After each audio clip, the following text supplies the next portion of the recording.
Greetings, fellow armchair Imagineers. Tiki here. And Blue Dragon 5.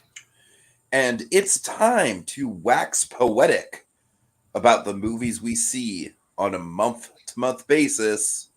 Let's crack open our Movie Memoirs! That's right. It's July. Dragon, this has been a hell of a month for me. I don't know about you. I honestly feel like in every category, there's been some real home runs. A couple duds, but a lot of home runs here this month. Yeah, I'm just distracted by all the death, frankly. Okay, well, let's just get into that just to get it out of the way. Let's get into the news. Dragon, you're going to kind of take the lead on this one, man, because a lot of these are ones that really hit close to you personally. So go ahead. All right, let's see.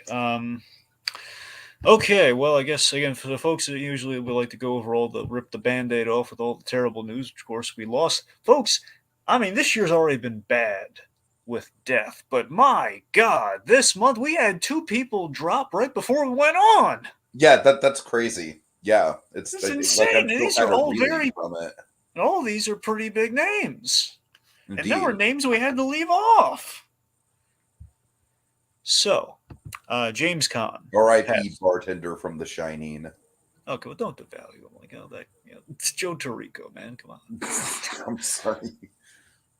Anyway, so James Caan, of course, fixture of cinema as Sonny Corleone in The Godfather. I mean, yeah, we just recently, or at least I just recently got through rewatching all of the Godfather trilogy, and yeah, just a big deal. I mean, you really feel like the weight in his character. He's kind of like the, one of the first tragic figures within that series. Yeah, I mean, you get to see Vito break down over his boy. Look how they massacred my boy. I mean, that's the thing with James Caan. When I think of James Caan, I think of 4 things. I think of Sonny. I think of Elf, which obviously I think he's the MVP. Oh man, yeah, that's another big one. Yeah, for sure. Seriously, what he does in that movie is great. He did that movie purely for the money, but look at all the goodwill it kind of instilled in. Like, James Caan really brought him back in a big way. I mean, I was like, yeah, it was. I don't know, what he. Again, that film absolutely is kind of at its core. The father-son component of that film is very strong. Now that's the John Favreau film I can get behind, Dragon. That and Chef. Yeah, sure. Those are my kind of John Favreau movies. Well, there's also a little movie called Iron Man, but sure. But anyway, no, I love the Iron Man movies that he did, but I'm just saying, like I love even more just the smaller scale stuff that he did. I feel like that's really where he shines. I mean, of course, some want us to like a whole the filmmaking of Favreau discussion, but right, yeah, right. The by the bootstraps, like it's film school, like kind of on the screen, so to speak. All the filmmaking tricks really came into play there, or in terms of chef characterization. John.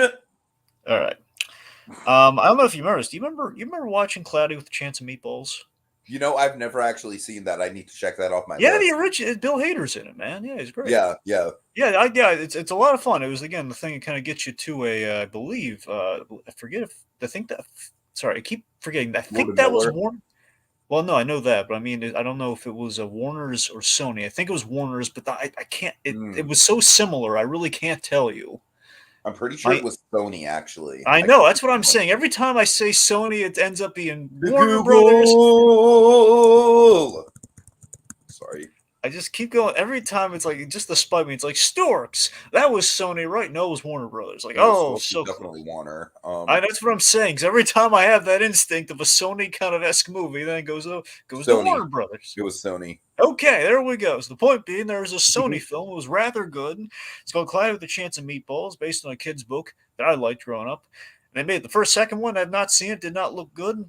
First one, though, pretty good. And James Caan plays the Bill Hader character's father, and he's really great. He looks like a Muppet, which is a lot of fun. Wait, he looks like a Muppet? Hold on. He looks like a Muppet. Okay, I need to look. He has looks very. There's kind of a Swedish chef vibe about him. He's got like a big old mustache and eyebrow. Looks like a Muppet. Oh, I see him. Yeah. Tim. Oh, that's awesome. That's awesome.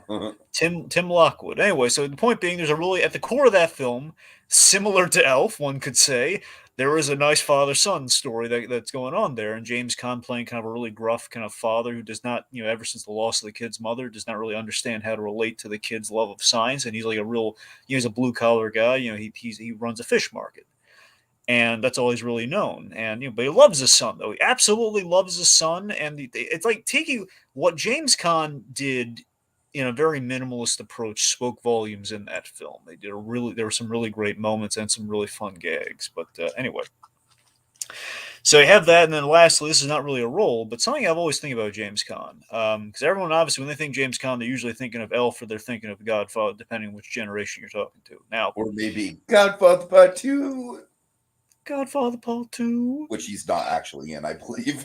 Well, no, I believe he's probably in the last He's scene of probably in Godfather. some flashbacks at some point. Well, that's what I mean, T. Literally, at the very end, that's like the flashback Mhm. he'd be in. So yeah, I don't know if he's in any more than that. I don't know. All I know is like they gathered everyone but Brando because the studio would not hire Brando after he embarrassed him at the Oscars. So Oh that's why God. he's not at the end of the movie. Anyway, point being, in real life, James Caan, he was part of his own little rat pack. It was him and a couple actors that were buddies in Hollywood, and it was this delightful kind of group dynamic they had. It was him and the two Dons. It was him and Don Adams and Don Rickles. They were the best of buddies, and they all appeared in Get Smart, and it was just lovely. And it's, I don't know, always charmed me. Like James Caan popped up on the Get Smart show once, and like all three of them were in an episode, and there was palsing around behind the scenes. It was delightful. All right. So just James Caan, old Hollywood, gotta love him. We have that guy in the comments. Just to shout him out really quick. Happy to have you. Anyways, Hey, welcome to the funeral, that guy. Yeah, that guy. I'm sorry. We're in the middle of Jesus Christ. There's been so many deaths. So Dragon, I hate to say we like, oh God, this is so hard because it's like we could literally do like a whole podcast just on going through these deaths. So let's I don't want to say pick up the pace, but we Look, have we'll to pick up the pace on all but one of these, okay? That's fair. That's fair. Okay. All right, Tony Sarico, long story short, he played Paulie Walnuts, the best member of Tony's crew in The Sopranos. Everyone loved Paulie Walnuts. And Tiki, you even know Tony Sarico for another role. Do I? Yeah, Vinny the dog, the infamous replacement of Brian on Family Guy. Oh man. Oh geez. That's not a good yeah, that's not like a oh no, but yeah, but I'm sure on The Sopranos. I haven't watched The Sopranos. Yeah, he's the best part. Great. I mean, again, out of like all the supporting characters on The Sopranos, he's the fun one. He's like, and also, real quick, what's really great about Paulie is that he had this runner where he had a really good, kind of like an arc on the side. It wasn't like a huge arc through the show or anything, but he always cared for his mother. And then he found out something very detrimental about his mother towards the end, which really emotionally affected him. So Paulie, he was always like the strong. Again, he's called Walnuts because he's a tough guy.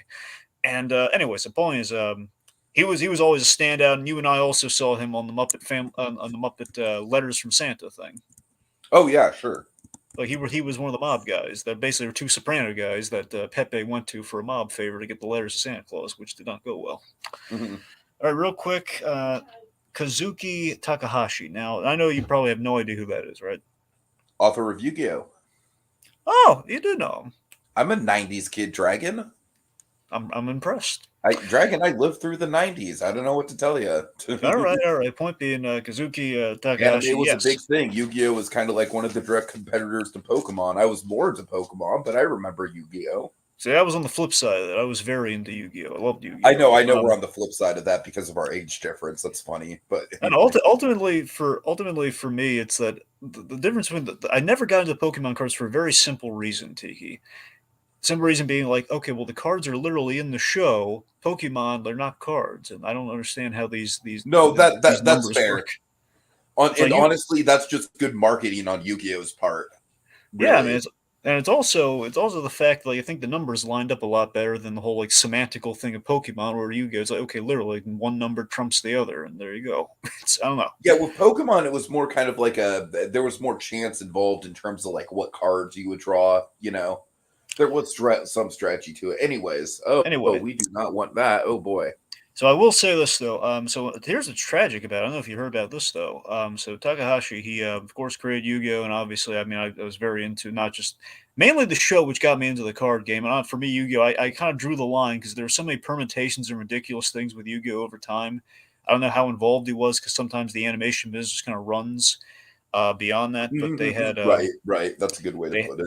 they had this thing where Yu-Gi-Oh was like being played while I just checked in one day, like what was coming on. It was like they're playing the game while careening on motorcycles against each other.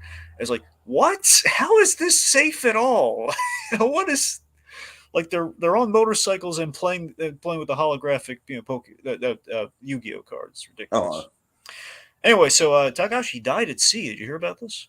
No. Yeah, they found his body adrift and had been presumably he was snorkeling and he was Oh, wow. presumably attacked by sea life. Well, that's crazy. Yeah, I don't know. I don't think it was post mortem. It sounds like there were like signs of bite marks and stuff on him, so presumably a shark or something got him. Yeah, crazy. All right, Alan Grant, not the one you're thinking of. Alan Grant. I know, Dragon. I'm sorry. In my mind, there's only one Alan Grant, and he's a fictional character. Okay, for the comic fans out there, Alan Grant is sadly kind of the now we've lost the other pair of kind of a great writing and writing and artist duo from the 80s and 90s and a little bit of 2000s with Batman. Did a lot of comics work. They did a little. Alan Grant was a writer. He was paired with Norm Brayfogle, the great Norm Brayfogle, who passed away a couple of years back, and together they created a number of Batman villains that you might recognize. Two of which you recognize. Ventriloquist, that was him. Ventriloquist in Scarface, and Victor Zsasz. Oh yeah. Both of those are pretty iconic. And there was also Anarchy, but let's face it, Anarchy was maybe not their best. Maybe not their best character.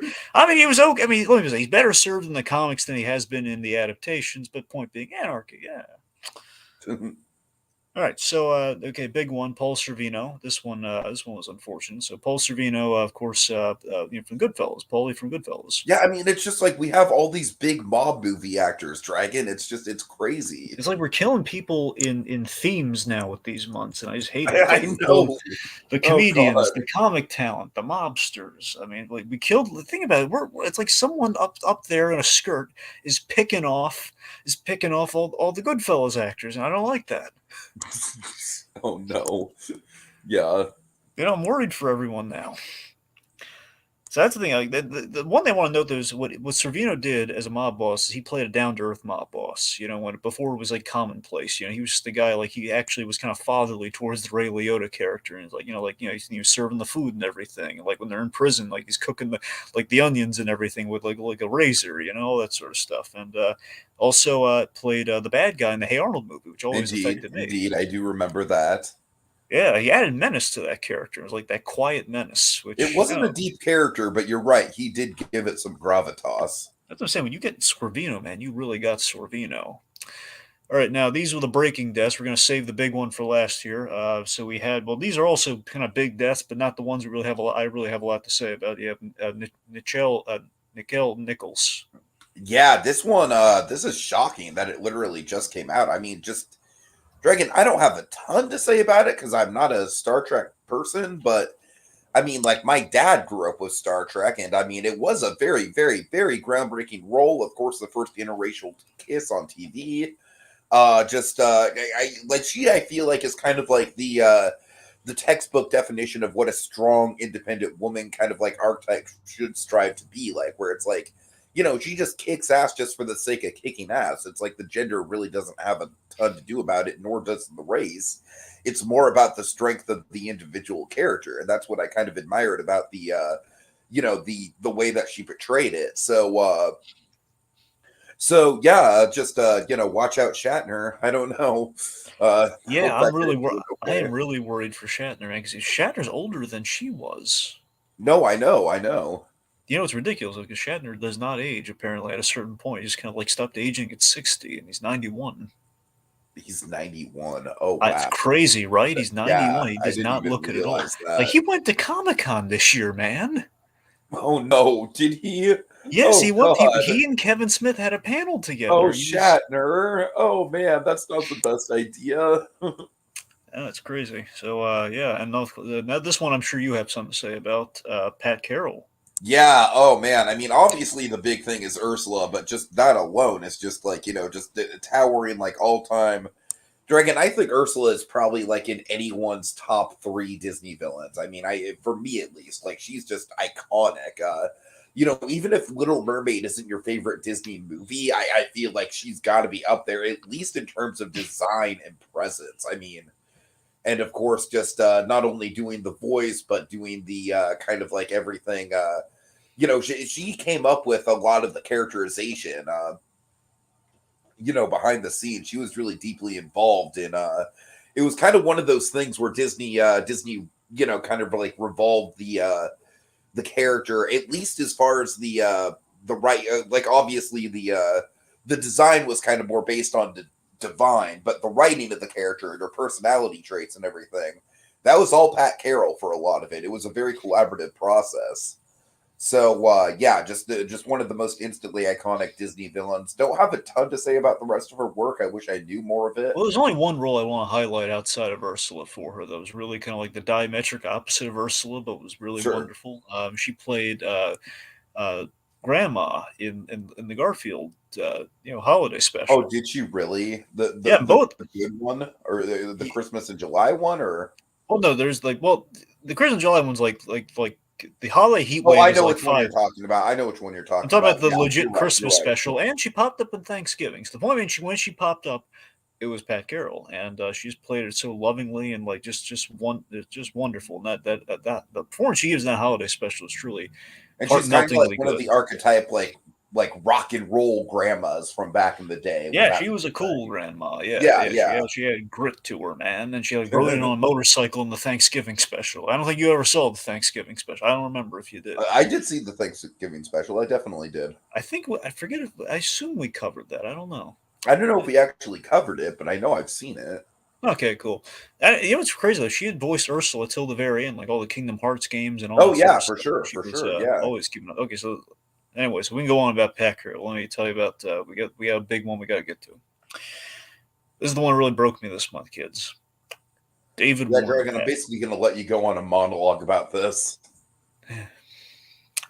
So David Warner passed this month, kids, and I'm beside myself. Just he I'll say this much: David Warner, he's in good company with Alan Rickman up there somewhere. In terms of these were two, classically trained actors that were just a cut above the rest. I mean, it's like the man. Basically, the gag with David Warner's career is that he rarely ever said no to anything, which kind of gave him such a wide range of characters to play. But with those characters, they usually fell into two categories: either the sympathetic side character, which he usually played on the stage, like I believe. I forget if I know he did this on stage. I assume he did it in the George C. Scott version of Christmas Carol. He was Bob Cratchit in that. Yeah, he was in the George C. Scott version, definitely. So he had done that. He played good guys occasionally, but the majority of his career, he's usually playing wonderful villains on the screen. Hmm. I mean, what he did so well is that he basically defined what makes a good villain. He had a dimension and charisma to these villains, like a legit charm to them, and even in like just to give you an idea, like before we get into the voiceover stuff, I mean, he was in Tron. He was the bad. In answer to the Family Guy question, who was the bad Oh guy my in Tron? God, It yeah. was David Warner. But the other name of like I believe the specific question was, what was the name of the bad guy from Tron? Commander Sark, Peter. Commander Sark. Yes, All Commander right. Sark. So he was in Anyways. he was in the Omen. He was the guy who wanted to kill the kid in the Omen. He was well. Here's one role I really want to track down because this sounds like such an ingenious movie. I don't know if you've ever seen it. It's called Time After Time. You ever see Time After Time? Doesn't ring a bell. I really got to track this movie down, Tiki, because this basically he plays Jack the Ripper who steals a time machine from H.G. Wells and he goes to the 70s. That sounds like such a Douglas Adams concept. I mean, yeah, but the idea from what the clip I saw of the movie is that he kind of goes to the 70s and he's kind of stupefied by how things have changed, and he's just like, it kind of civilized him in a way from the sounds, from the look of things, from the clip I saw, which again is David Warner to a T. Mhm. He was the scientist in Teenage Mutant Ninja Turtles 2, which a lot of people recognize him from in live action. I believe he was like the valet in Titanic. He was the guy who caught on that Jack, when he dived in the water and everything, that whole thing. Um, Let's see. And big thing. He had David Warner was so welcome in the world of Star Trek. He played three different characters, Yeah, Tiki, in that's crazy. three, like two movies, and most famously in the Next Generation, which he played like he played good guys in the two Star Trek movies, like Delegations and stuff. But then he played a really great bad guy. He played an interrogator who interrogated Picard for like a whole episode. It's called Chain of Command, and it's like this insane thing where he's basically he respects Picard. He respects Captain. He respects old John Luke there, and he's trying to break his will. He's trying to get him to say like there's these four lights that are on the ceiling, and he keeps trying to have him say there are five lights. How many lights? Oh There are my four god. lights. Four lights. Oh It's insane. It's worth looking into. So all these Amand laurels could be written on, but dear God, the reason I know David Warner, I think a lot of us know David Warner. His voiceover work is beyond compare. What this man did, the characterization, what he did is it's just astonishing. I mean, he was in all of my childhood favorites, Tiki. I mean, he was in Spider-Man the animated series as Herbert Landon. He was in like stuff that so we both recognize. He had this episode of Dinosaurs, which was amazing. Which when we rewatched Dinosaurs on Disney Plus, he had this episode where he basically has like this whole environmental kind of message where he was the soul of a tree that was put into Earl's body, and Earl was voiced by David Warner for an episode, and it was magic what he did in that role. But obviously, Freakazoid and Batman the Animated Series. He was in both of them. I mean, Ra's al Ghul, he made me a fan. He made me go gaga for Ra's al Ghul. He made me a fan of that character from the Demon's Quest episode. He just the layers that he added to that character. He just made him like compelling, and it was like one of those cases of you saw the other side of it. You saw this is a bad guy with a point. He has the class of a Bond villain. There's a respectability between him and Batman. He calls him detective with such relish. And again, it's just such class and villainy, but he was never a mustache twirler, despite having an awesome beard. Sure, sure. Now, the Loeb, it's so fascinating. He can play such a Yeah, that's a legitimate. very, very polar opposite. That's like almost like a Jekyll and Hyde right there. And it was the magic of Freakazoid that got such acclaimed and esteemed actors to say the Mhm. most ridiculous and silly of dialogue. And you had the Loeb, who literally has there's like a whole musical number, like Bonjour Lobie and everything. And he's like, Nom Abram. He's just all this ridiculous Loeb stuff, yet still like it has like the refinement of a Ra's al Ghul, but played utterly for comedy, but played kind of straight. And I don't know, it's just I'm sorry. It's a swell of emotions talking about David Warner, and I think it's sad that it was not the best of writing on this, but still, it is nice that one last time David Warner was allowed to come back to one of these roles. He was able to come back to the role of the Loeb on the Teen Titans Go Freakazoid revival. So you had like Ed Asner, David Warner, and Paul Rugg in an episode Yeah, it's together. great that we did have that reunion, as ill-fated as the actual crossover thing was. And that crossover, the scene that they did, again, Dave Warren played that part perfectly, just being all palsy with Oh, Freakazoid, he did. despite He again did. being Yeah. the arch enemy. So that's what I'm saying. I mean, Dave Warren was he was like what everyone should aspire to be in a villain on stage and on screen is how you do a performance. A guy who took his craft seriously, and also, I think the last thing we saw him in live action was the Mary Poppins movie. He played the Admiral. Yes, indeed, indeed, and he was quite good in it. Quite good in it. I remember being very pleased with how much they gave him, and of course the big moment towards the end with the Big Ben scene, and him, you know what I mean, the Yeah, Big Ben. yeah, no, yeah. Yeah, it was great. It was great. Good I stuff. mean, Anyways, Diggy, we're just gonna it's a shame because we knew he's getting up there, but it's like there's a certain point where I think, like Ra's al Ghul, David Warner, he kind of become immortal in the culture, and to the point where these icons, they never seem to die, never seem like they're going to die, and it's in my heart of hearts, I like to think David Warner's going to come back through a Lazarus pit, but it's unfortunately life doesn't work that way. mhm. But he'll be missed tremendously. Yeah. Oh my god. Um. Okay, I'm sorry. So Weird. speaking of Ra's al Yeah, Ghul, I'm though, just I'm getting Dragon. I'm having a hard time with this spam that I'm trying to go all right. ahead. Okay, point. And speaking of Ra's al Ghul, though, as I just did in Lazarus Pits and such, Neil Adams passed, I believe, last month. Could have been the month before. I think it was last month. Now what DC had done recently is in the comics, in the back of pretty much all the comics for about a month or so, however long they intend on doing this, they've been putting this three page little tribute comic to Neil Adams. I basically took an interview he did back then and kind of framed it into kind of the line work of the comic, where a character he created called Dead Man is who's essentially kind of like a ghost and kind of a Grim Reaper type of a superhero. He's kind of basically walking up to Neil Adams' table at a convention and talking with him, kind of using this interview about Neil Adams, kind of talking about life and being an artist and what that was like. And it was a really nice tribute, and it ended on this really profound image. It really kind of struck me into my core. It's a Yeah, I mean, beautiful thing. obviously, like it would probably get a little bit more emotional for you because of your, of your lifelong fandom and everything. But for me, it's still absolutely. I got the heart of it. I got the emotion of it.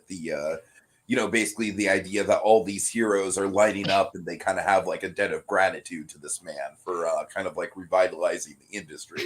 At least that's kind of how I viewed the image. Am I spot on with that? I mean, yeah, but it's even better is that every character in that line is one drawn to look like Neil Adams art, but two, every character he ever drew and Mhm. breathed new life into. Like every character in that line, they're holding comics that he did of them to get signed. You have like Ra's al Ghul and you have Talia, and you have like Superman with the Muhammad Ali gloves from when he was fighting Muhammad Ali, and you have there's the Joker, and you have like again Batman, Robin. It's a whole just and obviously Dead Man at the front of the lines. The fact that I've been to Comic Con, man, I've literally I've been in where Dead Man and Batman are standing right there about to meet Neil Adams. So it hit me in the solar plexus, man. I thought it was a really classic thing. And if I'm right, an artist by the name of Adams, I don't something Adams, a different Adams, um, who drew that. Now I want to say that might have been Neil Adams' son. I don't know. But if that's the case, that's just magical. Otherwise, it's a ridiculous coincidence that another artist by the name Adams drew all that Neil Adams art. But it was seriously, it was a classy tribute that DC did to Neil Adams. Oddly, no Denny O'Neil quote, which baffled me. Why is there no Denny O'Neil quote about Neil Adams? Yeah. All right, Okay, so we're finally done with the death. Thank God. thank goodness. Oh, I'm so bummed out. We gotta lighten things up. Yeah, so Craig McCracken rebooting Powerpuff Girls and Fosters. So Powerpuff Girls, I honestly, the only thing about this is I wish there was a little bit more distance between this and the 2016 show. The 2016 show is just hot garbage in a lot of ways, but I have no doubt that he'll make it better.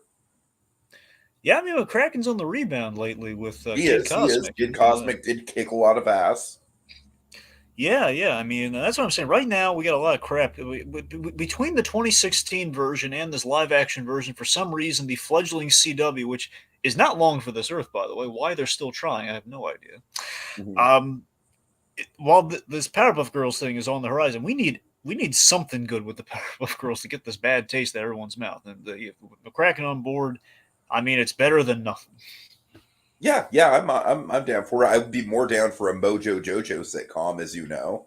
Oh, I mean, I'd be down for that too, but she's sure to show up though in the show, so I'll take that. All right. And Foster's, I don't know. I've never really. I kind of grew out of Cartoon Network right around the time that was airing, so I just don't have a lot of nostalgia for it. Foster's is good. It just kind of had a centric problem for me over time. Is that their main character became unlikable, which is like, you had like this whole movie about how likable this little blue guy was, and then the series happens, and he's kind of like a little jerk. I Mhm. don't really, I kind of, but they have all these great supporting characters though, which were nice. So I don't know.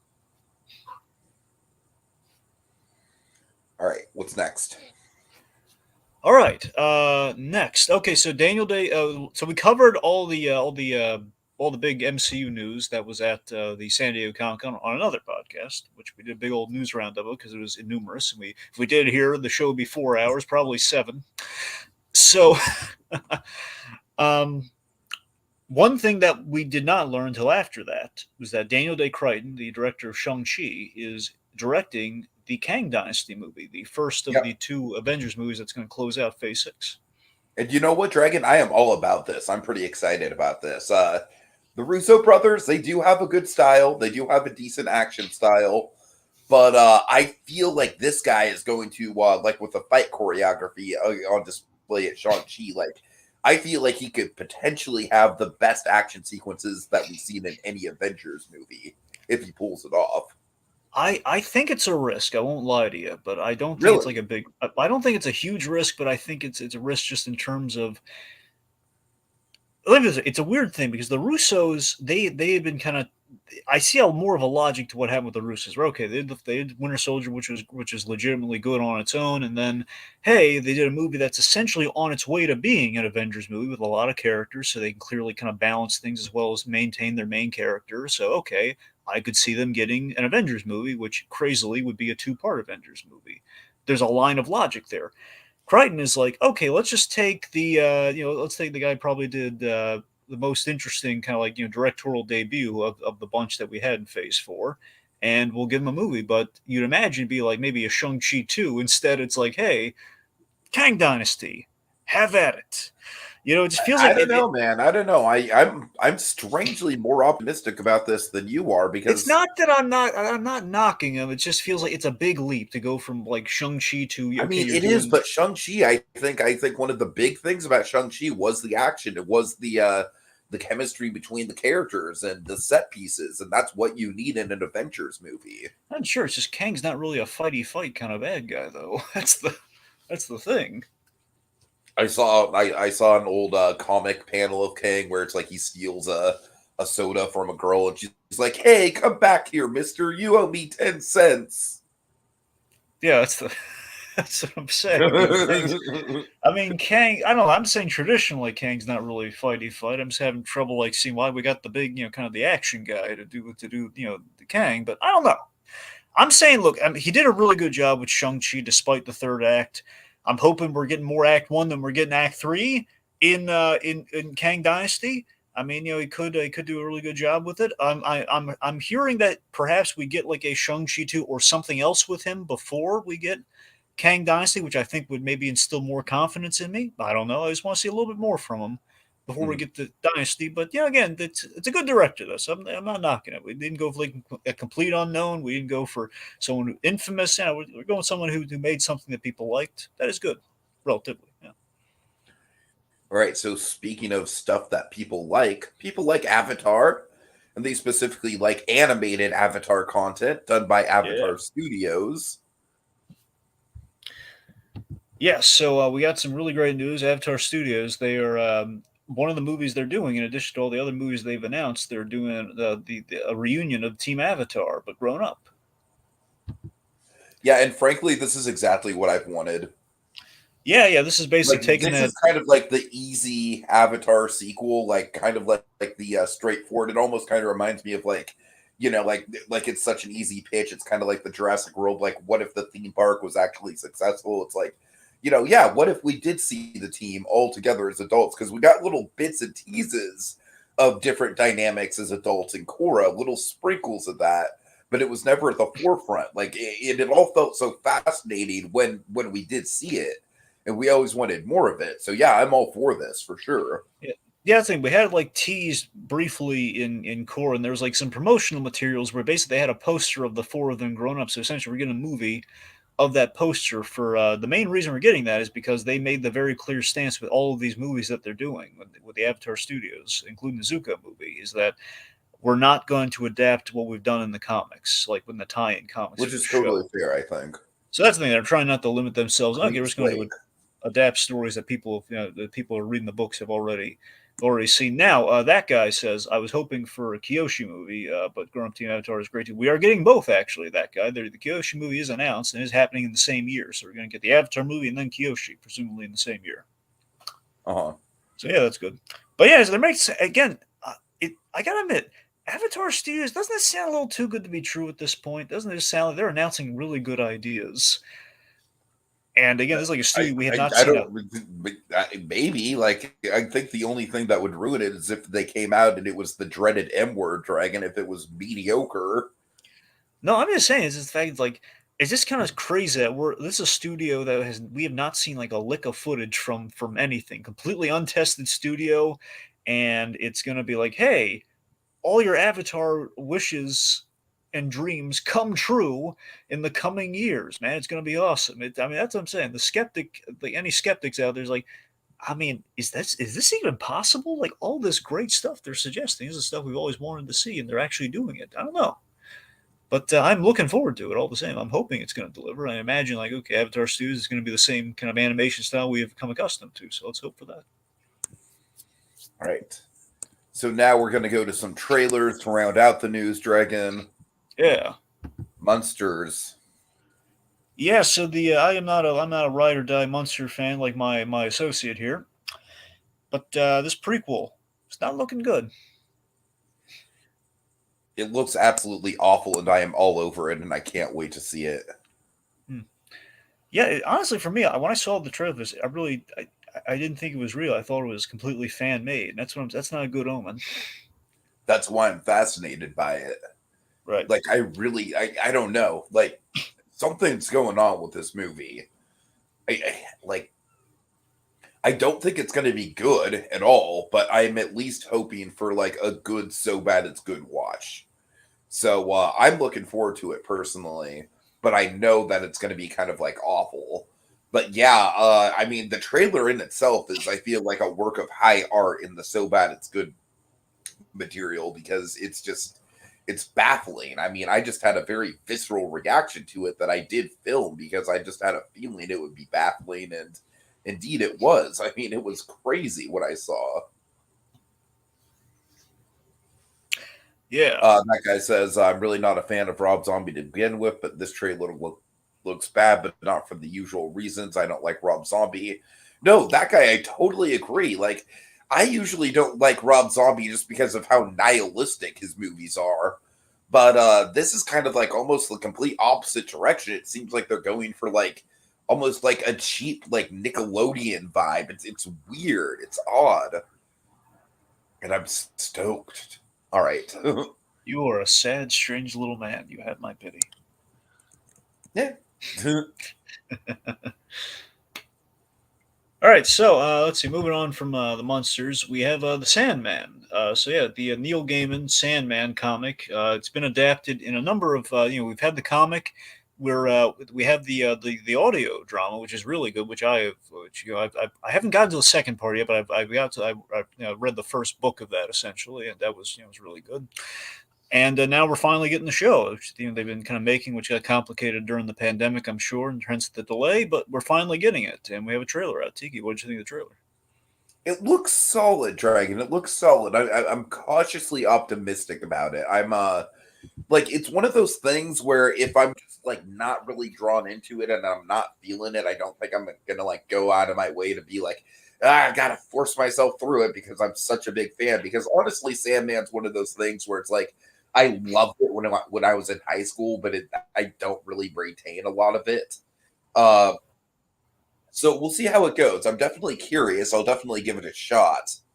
Uh, but if it's a disaster, then I'm not going to stick around through the whole season. But if it's genuinely good TV, like if it's like, like I think Watchmen right now is kind of like the gold standard. If it's anywhere close to that, then for sure I'll be interested.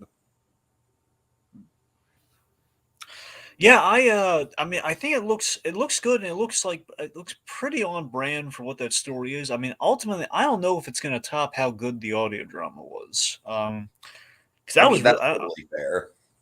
plus, I mean, with the whole dreamscape thing, it really does kind of play really good for that story, and that's the thing. 'Cause I never really liked the art in Sandman, so I think the audio drama really kind of did it for me. Also, had like an all-star cast, which helped, like Michael Sheen playing Lucifer. I mean, where can you go wrong? That said, I'll tell you the one thing that's irksome to me. It's not a thing that kills the show because there's a logic to what they have a reason for why they didn't do this. I just don't like the reason. They didn't go with the Lucifer from the show Lucifer, which really bums me out. Was that the thing? Half the fun of the Lucifer show was that it's the Neil Gaiman Lucifer that we're basically doing kind of a Right, procedural kind right. of like Yeah, kind of yeah. satire on. And that's the thing. So like they had like references to like the Neil Gaiman Sandman stuff here and there, like not all the time, but like occasionally, like all the Lucifer lore and everything is based on like the Sandman take. And it's like ultimately, wait, we have like 5 years of Lucifer, and you're not gonna use them it's on the same network. It's on Netflix. You're not gonna use them, and and that's the thing is like you have like a perfectly Lucifer there, and the logic was, well, that Lucifer's gone on an arc by the end of that show, so it's they kind of had doubts like putting him in there like Lucifer where where that story's going. But I'm thinking to myself like, well, you could just say this. We're in the age of the multiverse. That's what I'm saying. There's a multiverse thing, and I don't know. I think the fact that he was in the Crisis on Infinite Earths crossover did not do him favors. I don't know. Maybe that's it. I don't know. But they want to do a different take on it. I'm not thrilled with that, but it's their choice. So, all right, let's see. So then we have Clerks 3. Yeah, this looks decent. I don't want to get too excited about it just yet because honestly, it looks pretty damn meta with the whole heart attack thing. Mm-hmm. And that gives me a little bit of pause of like, oh, is this going to be like too true to life? But honestly, the cool thing about it is that Jeff Anderson, who of course is, he was the holdout. What? He was the holdout, yeah. Yeah, and it looks like he is getting like the big dramatic arc. So it's like, I'm definitely interested to see where it goes. I just hope that it's not too self-referential. Well, like, I mean, I want to see more focus on the actual characters than focus on like, hey, remember this from early Kevin Smith careers? You know what I mean? Right. Well, I mean, Tiki, I think it's going to be more so Kevin Smith's life via the characters. That's what I think it's going to be with the heart attack and the whole like making Clerks thing. So I think I get what you're saying, but I'm saying like I want there to be some sort of separation. Like I don't want to just see the characters and just see Kevin Smith. I want to actually like I want there to be some sort of separation between the characters and him, in spite, like while still being inspired by Smith. Does that make sense? I mean, it makes sense. I mean, I don't know. I think it's just kind of a fine line where again, those characters really are in their DNA Kevin Smith, but kind of those. I don't know. There's kind of a line there between those two. It kind of blurs. I mean, I see your point. I just don't know how realistic it is ultimately. But it's right. We'll see. We'll see. I mean, we'll see. Well, that's it. We'll see how it goes. But yeah, I mean, it's I don't know. It's got a kind of a good vibe though. It's just kind of this vibe of I like that Kevin Smith's kind of life has been imitating art like we kind of had with Jason Mewes, but in real life he became a parent, and that was Jay and Silent Bob Strike Back. That was Jay and Silent Bob reboot. That was a reboot of Jay and Silent Bob Strike Back. Mm-hmm. And so yeah, this is kind of the Kevin Smith side of that right now with Clerks 3. I love the heart monitor gag, by the way. I love it, like he's like yeah, and of course you realize when you take the thing off, it like beeps and everything. It's like, oh god, am I okay? It's cute. All right. And lastly, so Del Toro Pinocchio. I'm looking forward to this one. I don't know about you. It looks good for sure. For sure. Yeah. It's, I mean, this is a kind of it's a stop motion take on Pinocchio that you haven't really seen before. I don't know. There's kind of a gothic kind of angle to it that doesn't look like it's going to like put people off. I don't know. It looks there's a whimsy there, like Del Toro's sense of whimsy, but through kind of that darker prism, which is really nice. Yeah, I think this is going to work well. I think it might be kind of like the signature Pinocchio movie of this year, meaning that it's probably going to beat out the actual Pinocchio remake that is coming out. Is it coming out this year, the other remake? It's coming out in like September, Dragon. It's going to be here soon. Really? That soon? Yeah. I would expect it later. Okay, September. Wow. They're just dumping it straight on Disney Plus, too. It's just crazy how many... Oh, really? So it is just full on coming to Disney Plus. Yeah, okay. Yeah. I know they announced like so many that some of them were coming to Disney Plus, some of them weren't. So they're all okay. Yeah, it's crazy how many Pinocchio movies we're getting this year. Father, when can I go out on my own? All right. Okay, so that brings us to the end of the news.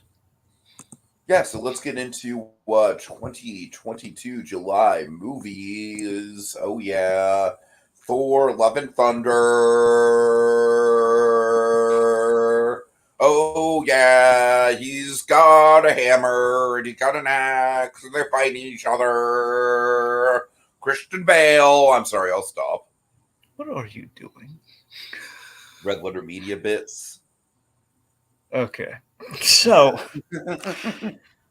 Anyway, yeah, so I found this to be enjoyable. I loved Gore the God Butcher, what Christian Bale did with that.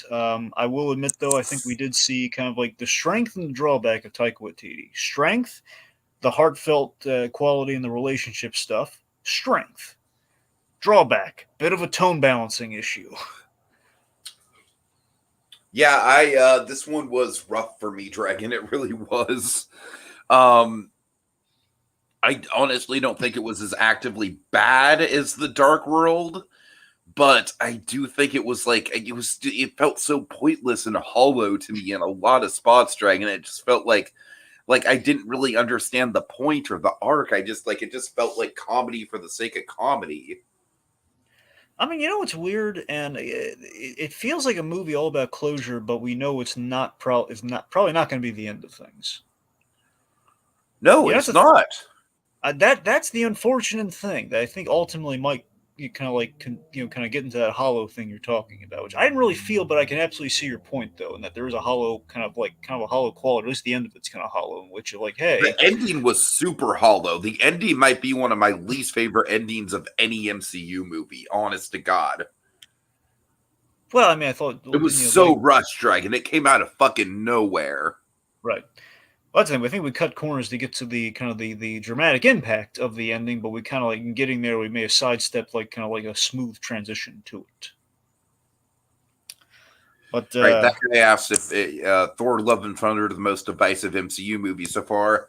let's think. Okay. Honestly, I would say that Multiverse of Madness is more divisive than Love and Thunder. I don't think. I think on the whole, people like at the very least they all I think enjoyed. Multiverse of Madness has more of a you either love it or you hate it kind of vibe. Really? Did you really? Have you really heard that many people like hating multiverse? Yeah, Oh, I wait. have. I have. When I Yeah. said multiverse of madness, were you saying Love and Thunder?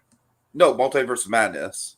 So people are hating. Some people are hating multiverse of madness. Is what you're saying? Whereas I feel like Thor: Love and Thunder, I feel like everyone kind of across the board is like, yeah, it's got some good bits, but overall, it's nowhere near Marvel's best. Hmm. I mean, well, that's the thing. We can't say divisive with Eternals because that's just universally just not really right. Exactly. Yeah. Yeah, yeah. I guess that's fair. I don't know. I think I'd say I don't know. I think Thor. Honestly, under Waititi's reign, I think the Thor movies had become divisive amongst fans because in terms of like kind of the big like we're doing. It makes me wonder had Waititi directed the second Thor onward, how people would feel about it, or maybe get into a groove, or like what would have happened, like with that character, like what we have gotten, what we gotten, like with the best Thor stuff in Infinity War, for example, like what we've gotten there. Had we changed things up with that, like had he kind of been on earlier and maybe kind of like zhuzhed up Thor with the second one. Uh-huh. That's the thing because I think there was a lot of good that came with Waititi specifically in terms of the visual. Like there's a bright color palette. We get a lot of comic accurate things. We get like a lot of nods and homages to really cool stuff from Thor. But I kind of noticed something. I listened to this interview with Waititi and kind of I had a reckoning about Waititi. Tiki. It's that Waititi has kind of this I don't give a crap kind of view to filmmaking, and that's kind of been a strength to him at times. But also it's kind of like maybe it's kind of an undercutting certain things that he's doing, where it's like, hey, I'm not gonna research characters. I'm just gonna play it like me because people like that. And it's like in some cases it works wonders. Like we've seen Hitler. We know what Hitler's like. So him playing a kind of a lovable, jovial version of Hitler, that's fun. Okay, that's fine. But then it's like, okay, I'm gonna play a pirate with without an accent. It's like I think you can forgive some of that, but then you get to something in terms of the directorial side of things, and it's like, hey, I'm gonna make fun of the gods. I'm just gonna kill them and bring them back occasionally, and that kind of stuff. I'm gonna have like a big wishing rock. I'm just gonna do some certain things like this. I'm just gonna, I just want to do a Thor movie and gonna have fun. Yeah, this kind of felt like the Wonder Woman 1984 of the MCU, just as far as just having like all over the place tone issues and weird comedy bits, and I don't know. I think for anyone who had a problem with Ragnarok, I think it makes Ragnarok look a lot better by comparison. Would you agree with that? Would you? Yeah, definitely. Okay. Infinity War has the best balance of the new elements of Thor, and Taika has brought in Yeah. serious elements of Thor in the first two phases. I fully concur. I think Infinity War is exactly like is like kind of that perfect balance. Yeah. Mm-hmm. That's the thing. We're playing Thor straight, but Thor's had like a crazy experience. So that's kind of Sure, like, but sure. that's the thing. That's the thing. I like that we put Thor in new situations with Watiti. But anyway. So, Dragon, what did Yeah. you think of Minions: The Rise of Gru? So this is like probably one of the most delayed films thanks to the pandemic, because this one was embarrassing because they had all the toys and the marketing come out like way Oh before. yeah, I remember it was like about to come out like a year ago or so. Yeah, Like they yeah. kept pulling it. Yeah. So ultimately, I like the Minions. I like the Despicable Me franchise. I thought this was enjoyable, like the Minions movie. I got a lot of good laughs from it. There's a little bit of heart to the story with like the whole with the mini boss Gru of it all. Gru as a kid. I love Alan Arkin as Wild Knuckles. There's a lot of things I like about the movie, but I will admit, the writing and the plot writing wise is really weak sauce in the third act. I think just kind of we're just going to fight the bad guys with the whole Chinese New Year kind of like Jewel thing. It's that part wasn't great, but I think comparatively story wise, I think the first Minions movie is a little better. Okay, this might be controversial, but this definitely isn't the best movie in the Despicable Me franchise. I would say that's probably 2. But Dragon, I do think just as far as standalone bits go, this probably has the best standalone Minion stuff in the whole series. Like, there is some Minion stuff in here that I absolutely love. Like, I absolutely love the airplane heist. Yeah, sure. And honestly, this movie, I feel like, kind of reaffirms the strength of the Minions as far as, like, they're perfect for silent comedy. I mean, they're just, like, they are going to go down as silent comedy icons. Like, in the grand scheme of things, as far as, like, a pure, like, impact on film history goes.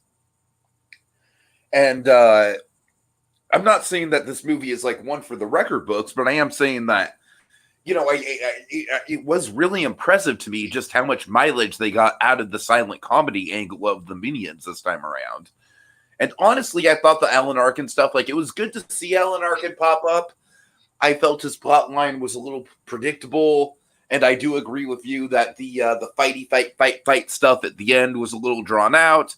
That being said, Steve Carell just doing the little Gru voice the whole movie was freaking hysterical and adorable, and I love it. I'll tell you my favorite. So, I'll tell you one of my favorite bits. I love the Doctor Nefario origin. Thought it was awesome. I love that it Oh meets yeah, Dr. for sure. Love that so much. Also, it's really good that we kind of had between this kind of the new element that we have at play when we're doing these Minion movies is they're playing with the decade and the setting, because the last one was in '68. Now this one's in the '70s, like '75 with Jaws and everything. Mm-hmm. So it's '76, I think. But I know Jaws came out in '75. I'm just saying I think they said like the year after or something. But yeah, it's so that's what I'm saying. I'm liking the flavor. I'm liking the flavor of these Minions movies, and they're fun, and people seem to be really enjoying them. And yeah, I mean that's the thing. Tiki. The strength of the Minion movies are the vignettes, and the stories are just kind of strung together, and just maybe a little less of a good job. But you know what? I can kind of accept that. Like, I feel like the Minion stuff is kind of like, to me, it's sort of like up there on par with like Jack versus the Raccoon or something like that, as far as just like pure physical comedy goes in animation. And I really love that kind of stuff. Yeah. All right. So yeah, I mean, it's definitely not my favorite movie of the month or anything, but surprisingly high on it. All right, so that brings us to The Sea Beast. Okay, this thing's incredible. Yeah, it's pretty good, right? Yeah, and honestly, it's like, Dragon, I've got a little bit of a bone to pick as far as, like, there are elements from Treasure Planet, and there are some elements from How to Train Your Dragon, sure. Where are you getting any Treasure Planet from on this? Just the characterization of the bad guy. I was kind of like a father figure that becomes dangerous. I mean, yeah, but I don't. That's still not real. I don't know. That's Long John Silver is more just like it's kind of the archetype they've had for God knows how many permutations of Treasure Island. I don't know if that's really okay. Regardless, I think that people just need to stop comparing movies and being like, "Oh, this is just this, and this is us, this and this." It's like movies are movies. Let's just, I don't know. This movie was just so freaking creative to me, and I love the creature designs, and honestly, the cast of characters pretty much all across the board were great. I love the first mate in this movie, Dragon, Sarah. I thought she was just had an excellent character design and a great attitude and demeanor about her. I love the dynamic between Carl Urban and the main pirate captain. Just everything about this movie was really, really cool. That guy said Sea Beast. I didn't watch it, but I saw R.L. Stein praise it, and it make me go, interesting. Yeah, seriously. Yeah, that guy, I would highly recommend it. Dragon, go ahead. What are your thoughts? So Chris Williams, the director, a story guy from Disney, he did this. It's it's the Netflix animated movie. He did Big Hero 6, and he actually did story on Lilo and Stitch, and he did yes. Also, he directed Bolt along with Big Hero 6, and also some people might recognize him. He is the voice of Oaken from Frozen. Anyway, so I thought this was very well done. I gotta be honest, I know I've heard a whole bunch of this after the film came out. None of it really landed on me when I was watching the movie because I was having such a good time with it. Yeah, Little How to Train Your Dragon in the design. If you held them up side by side, sure. I don't really like the thing that's different to me about it is how they use the sense of scale, though. Yeah, I know that's the thing, though. That's the difference. It's the fact that there's sea monsters. It's just like honestly, here's the thing that actually does kind of bug me with that being pointed out. Because when I'm watching, it's like, okay, maybe the face on the thing looks a little toothless. No, that's fair. That's fair. Yeah. But that's fine. That's like, okay, well, look, there are only so many designs, and I'm sure that Chris Williams may picked up a few tricks of the trade from Chris Sanders, like the two Chris's, if you will. But the thing that kind of bugs me, and it's not a detriment to the movie, it's just something that, like, yeah, that is kind of a similarity, is the whole idea of like the war with the sea beast and the sea monsters, and the fact that we kind of, I don't know, the whole like the kind of dragons versus Vikings thing, and the whole sea monsters versus pirates thing. It's like, yeah, and the whole like we gotta show them that they're good and maybe find a coexistence there. I mean, it's a little bit. You know what? Though, I feel like in spite of it being like, that's just a familiar story. Dragon. Yeah, it's not just linked to How to Train Your Dragon. That's like an archetype story, exactly. It shouldn't. And I think that they pulled off really well. Exactly. I mean, again, I tell you, man, I love the dynamic between our main character and the girl. I love between Jacob Holland and I believe Maisie is her name. Of course, Carl Urban doing a great job. I love there are a lot of really classy bits. I love when he's like trying to demonstrate, like, I'm putting the spear down. He can't break it over his knee because it's steel, and it hurts his knee and it bounces off his head. It's the fact that we have we had a really nice guy here, kind of a rough and tumble monster hunter who we identify with at the start of the film because we see him adrift at sea because of this very same sea monster, and he ends up kind of befriending it, which is interesting. And I'll give the movie this: I think the action sequences, in particular, are freaking incredible.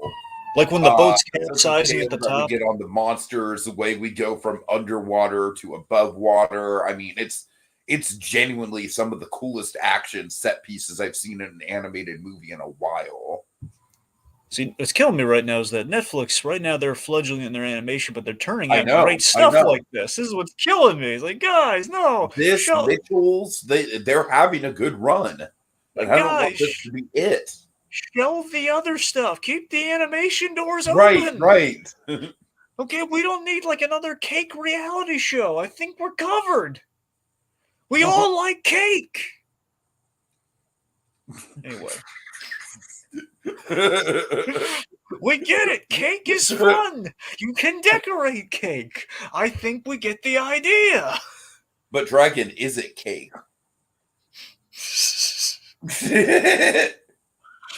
All right, that guy says perhaps, or people will see two movies with similar archetypes and stories and say they're the same, even if the tone and what they're doing with the archetype are different.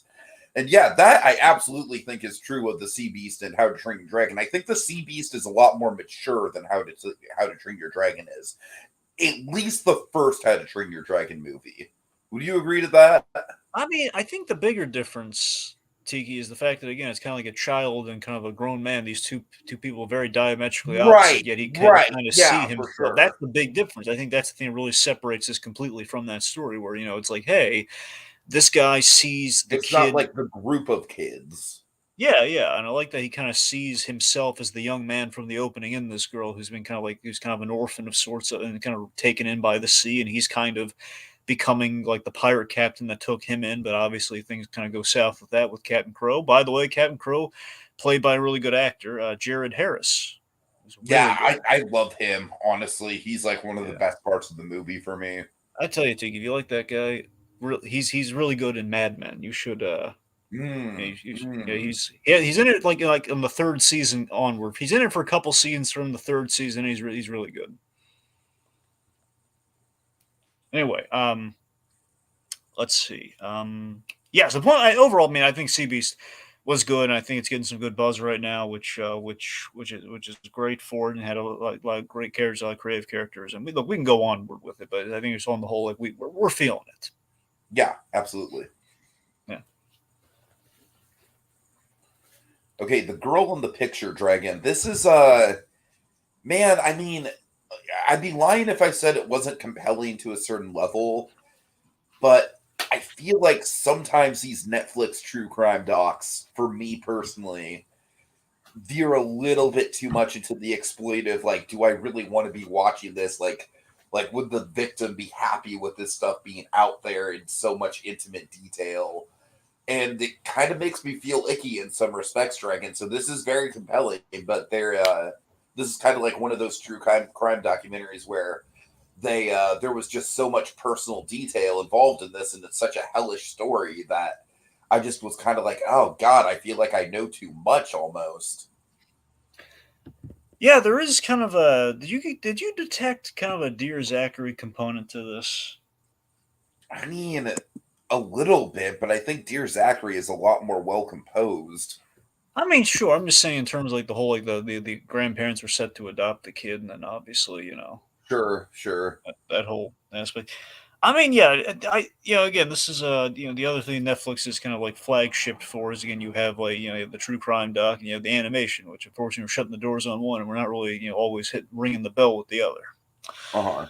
It's yeah, I don't know, it's got this I think it was well presented enough, but again, I mean, I hate to say like it's a record going out of style here, but it's still no American Murder Family Next Door. It's still not quite getting to that level, right? I mean, there's a reason why that one works as well as it does. Is Yeah. that it's not just like sitting there like recounting the stories, it's visually showing us the double life. It's I feel like the double life element of that and the found footage element of that is what makes it as compelling as it is. Whereas this just kind of feels just icky in comparison. Like it doesn't have the thoughtfulness that went into that. I didn't feel it was exploitive, but I do think you bring up a point that technically true crime in its nature does have an exploitive component to it. Uh-huh. Yeah. Oh, we'll get there with one of the movies that I Yeah. saw. All All right. right. All right, let's see. So Tiki. Hey Tiki, you want to tell me what movie you saw? Well, yes, Dragon, I'd love to tell you about No. I was hoping you were just gonna say nope. Like, oh well, Oh. I guess we'll move on. Then. It's like, never mind. Just tell us about nope. um, big statement here. Nope is probably my favorite film since The Lighthouse. So, my favorite film of the past couple years. Oh, Dragon, I'm very sorry. I'm randomly getting like a frog in my throat. I think this is far and away my favorite Jordan Peele movie. I think the script might not be as tightly composed as the script for Get Out. I feel like Get Out, the script is like very, very, like very tight as far as just like all the things that come together. But what I love about Nope is that it's pure escapism. I feel like it's very much like a modern day Jaws as far as like the UFO components go, and kind of like the UFO being this this unseen force in the sky that kind of doesn't really get a ton of screen time throughout the movie, but when it does, it's very, very memorable. It has a very memorable kind of twist attached to it. And I really dig this movie. It's kind of like a modern Western. There's a component to it that takes place in this kind of Knott's Berry Farm style old ghost town theme park that I absolutely love. It just kind of like, it sends off like all the nostalgia sensors in my brain, and I love it. And it's just a great set, and Universal Studios is actually using it on their tram tour right now, like the actual set, which is super cool. But I digress. I think the one thing for me that really sets it apart, Dragon, there is a subplot involving a monkey. And I don't want to get into the weeds of it, but either you get the monkey stuff or you don't. The people that don't get the monkey stuff kind of walk away from this movie a little divided. But Dragon, not only do I get the monkey stuff, I think the monkey stuff is the most pivotal and fascinating element of the whole movie, and kind of like the thesis statement of the movie. So yeah, I'm fully on board with this. I think it's beautifully shot. It's honestly so good to look at that was kind of like the reason that compelled me to go down to San Francisco and see it in IMAX. And the Jim Henson experience was kind of like an added bonus because it just happened to be right across the street from the theater I was seeing it in IMAX. So yeah, and in IMAX, Dragon, there's this really cool thing about what they do with the IMAX format, where the whole point of it is they kind of have like this this don't look up element to it. And yes, I know this movie should have been called Don't Look Up, and it like makes me angry that movie exists, because seriously, according to the rules of this movie, it's kind of like a good horror movie kind of rule, where it's like, if you look at this alien, if you stare at this UFO up in the sky, if the UFO and you basically lock eyes with each other, that's kind of like the calling card to it to come attack you. So so with the IMAX screen being as tall as it is, Dragon, they really take advantage of the IMAX aspect ratio to where you are really staring up at the screen to kind of look up and see this UFO. And I mean, some of it is just staggeringly beautiful filmmaking. And Dragon, honestly, I think you could handle this movie as far as the gore and the jump scares and everything goes. The stuff with the monkey is the most intense part of the movie, but I don't think it's anything that you can't handle per se.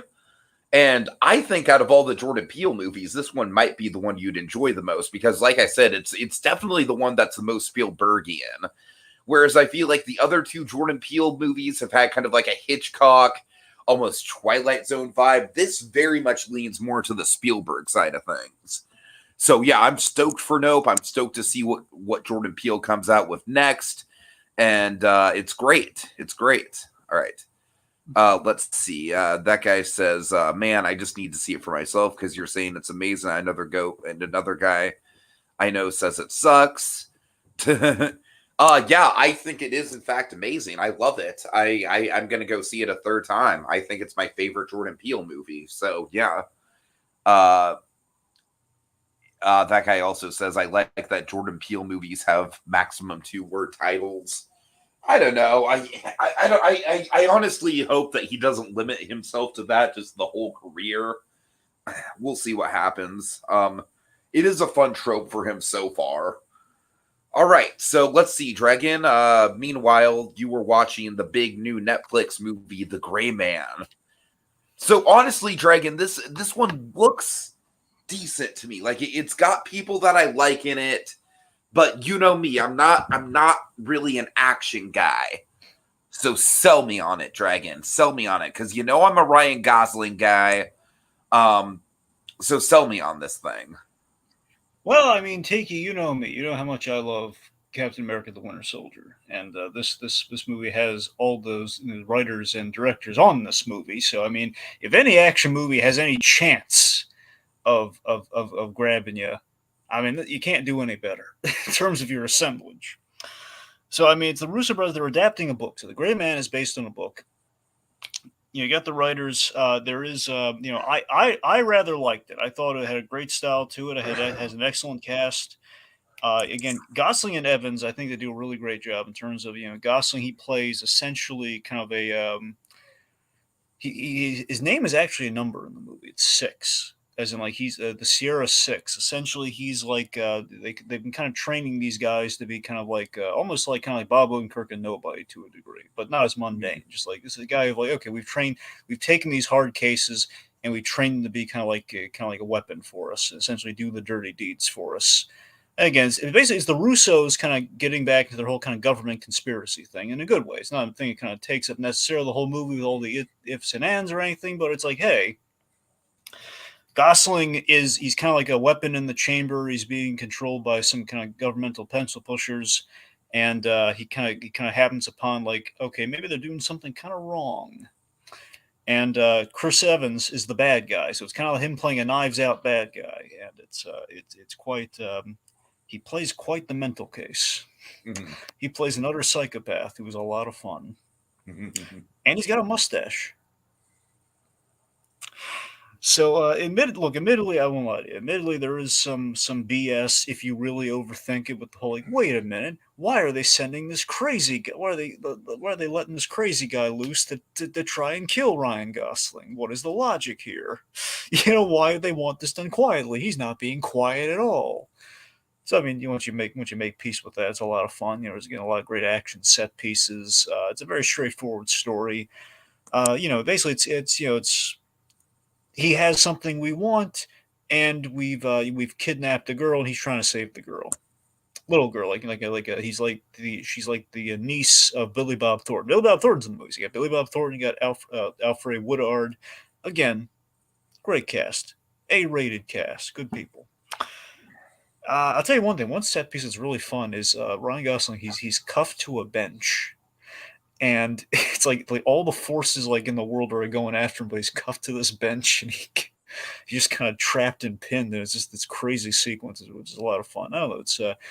It's really well directed action. It's like I think the charm of Gosling would probably sell you on it more than you would be sold otherwise. And again, Chris Evans playing a bad guy does not happen often. When he does, it's rather effective. All right, all right. Okay, so really quick, I saw Incantation, which is one of two found footage horror movies I saw this month, and suffice to say, Dragon, this was definitely the better one for me. This was really interesting. Both of the found footage horror movies I saw, one of them was Korean, and this one was Cantonese, I believe. And this one is a pretty straightforward kind of like little girl gets possessed. Essentially the twist to this narrative is that the mother is trying to get the girl back in her custody after being taken away after the mother did some sort of ambiguous stuff happened with the mother that we're going to find out about throughout the film. And so essentially how the movie unfolds is it kind of goes from like, temper tantrums at school and stuff like that. The mother is filming all of this as kind of like to have evidence of the kid getting better for the courts because she's basically under like a trial period in order to keep the kid. But instead it just kind of turns into a shit show and demon shit happens. And it gets really, really scary. It gets very creepy, as Mr. Wind would say. Very creepy. Seriously, there's some really effective stuff in here, and the kid actress playing the possessed child is very, very effective, and a lot of it is really realistic as far as the found footage setups go, and I really appreciate that. And the other found footage movie that we're going to talk about not didn't quite nail the realism as far as the setups go, so we'll get there when we get there. All right, so Green Lantern, Beware My Power. Yeah, so this okay, you remember those movies we covered like Long Halloween, Man of Tomorrow, and Justice.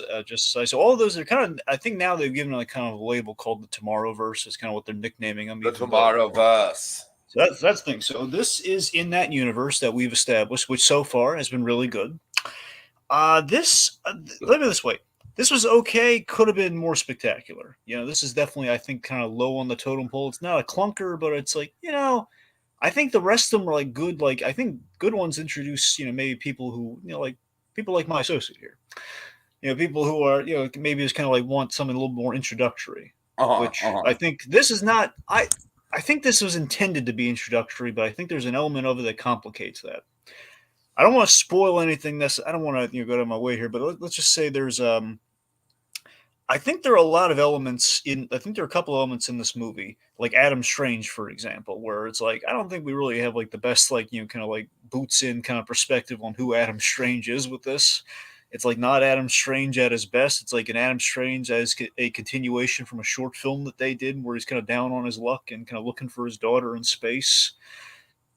So the biggest thing is that our Green Lantern here in question is John Stewart, which is a genius idea. Which is okay. Everyone loves John Stewart from Justice League animated show. So point being, John Stewart has a lot of clout, and he's always been kind of the most popular of the Green Lanterns ever since the Justice League animated show happened. And because of that, Hal Jordan, he is in this movie, but we adapt an infamous story with Hal Jordan from the comics, which I think was a very big mistake for this film, and I think really compromised the footing. And I think ultimately we should have kept Green Lantern street level, which would have maybe emphasized the relevancy of the character instead of like, hey, it's John Stewart in space for the first time, and like basically he's caught up in a space adventure. I think what we did is okay, but I think it could have been so much better if we just kept with the interesting character. The guy who ran into a burning spaceship to save an alien because he's a Marine. That's the story that interested me, and that's how the movie starts. And then it basically progressively it kind of loses me just a little by little, but again, not bad. It's just, hey, he meets the Justice League, and let me tell you why all this is. So John Semper wrote this. Now, John Semper, for the kids, he was the showrunner and writer on the whole majority of of almost every episode, but a large number of the Spider-Man the Animated Series from the 90s of that show. He was the showrunner there. And John Semper, and let me put it this way, 90s Spider-Man is great, and nostalgic as all get out, but emphasis on the nostalgic. There are things about that show, writing-wise, which do get old fast. Mm-hmm. And some of those elements, I think, were persistent here. You could definitely see, it's good to have John Semper in the fray here, but I think the co-writer should have outvoted him on certain things. Like, let me give you a prime example. John Stewart shows up because the ring says, like, can anyone help me with what's going on here? What the heck this ring thing's all about? Gets brought to the Watchtower, and they have a couple members of the Justice League, like Green Arrow, Vixen, and the Martian Manhunter. What do? Do they talk things out? No, they fight him. Seemingly try to kill him. They fight him. That's John Semper writing 101. They're going to fight before they talk. Like, no, why don't they just talk? They know he's a Green Lantern. What sense does this make? They know another guy who's a Green Lantern. How do they not know he's a Green Lantern? I don't know. So, long story short, this is not one I'd strongly recommend to you, but only if you're a completionist or it's on HBO Max and you want to see. I want to see a better Green Lantern movie than the Ryan Reynolds one. Oh, there you go. All right. So again, that wasn't terrible. Just it was like, I was. Let me tell you I'm sorry. One last thing. I was really thrilled with who they cast as the Green Lantern, and I think the voice direction kind of failed them. Aldous Hodge, who was playing Hawkman, and and the guy who was the cop from the Invisible Man movie, Aldous Hodge, Jim Brown from One Night in Miami, he played John Stewart, and that is brilliant casting. But it's a little bit of an anticlimax. I'm sorry, but it's okay. All right, so Vengeance Dragon. This came right the hell out of nowhere, right at the end. So this is the new Batman movie, right? Right. Seriously, I like this is BJ Novak's directorial debut. Really? This is the first time he's directed? Yes. Well, at least a movie. Yes.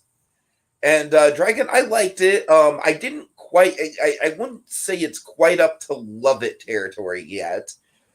Honestly, what I was hoping for like something like The Art of Self-Defense, where it's just something that comes out of nowhere and just kind of like blows me away and ends up in like my top 5 of the year. I don't think it's going to do that. I do have some problems with it, but it's got a very interesting setup.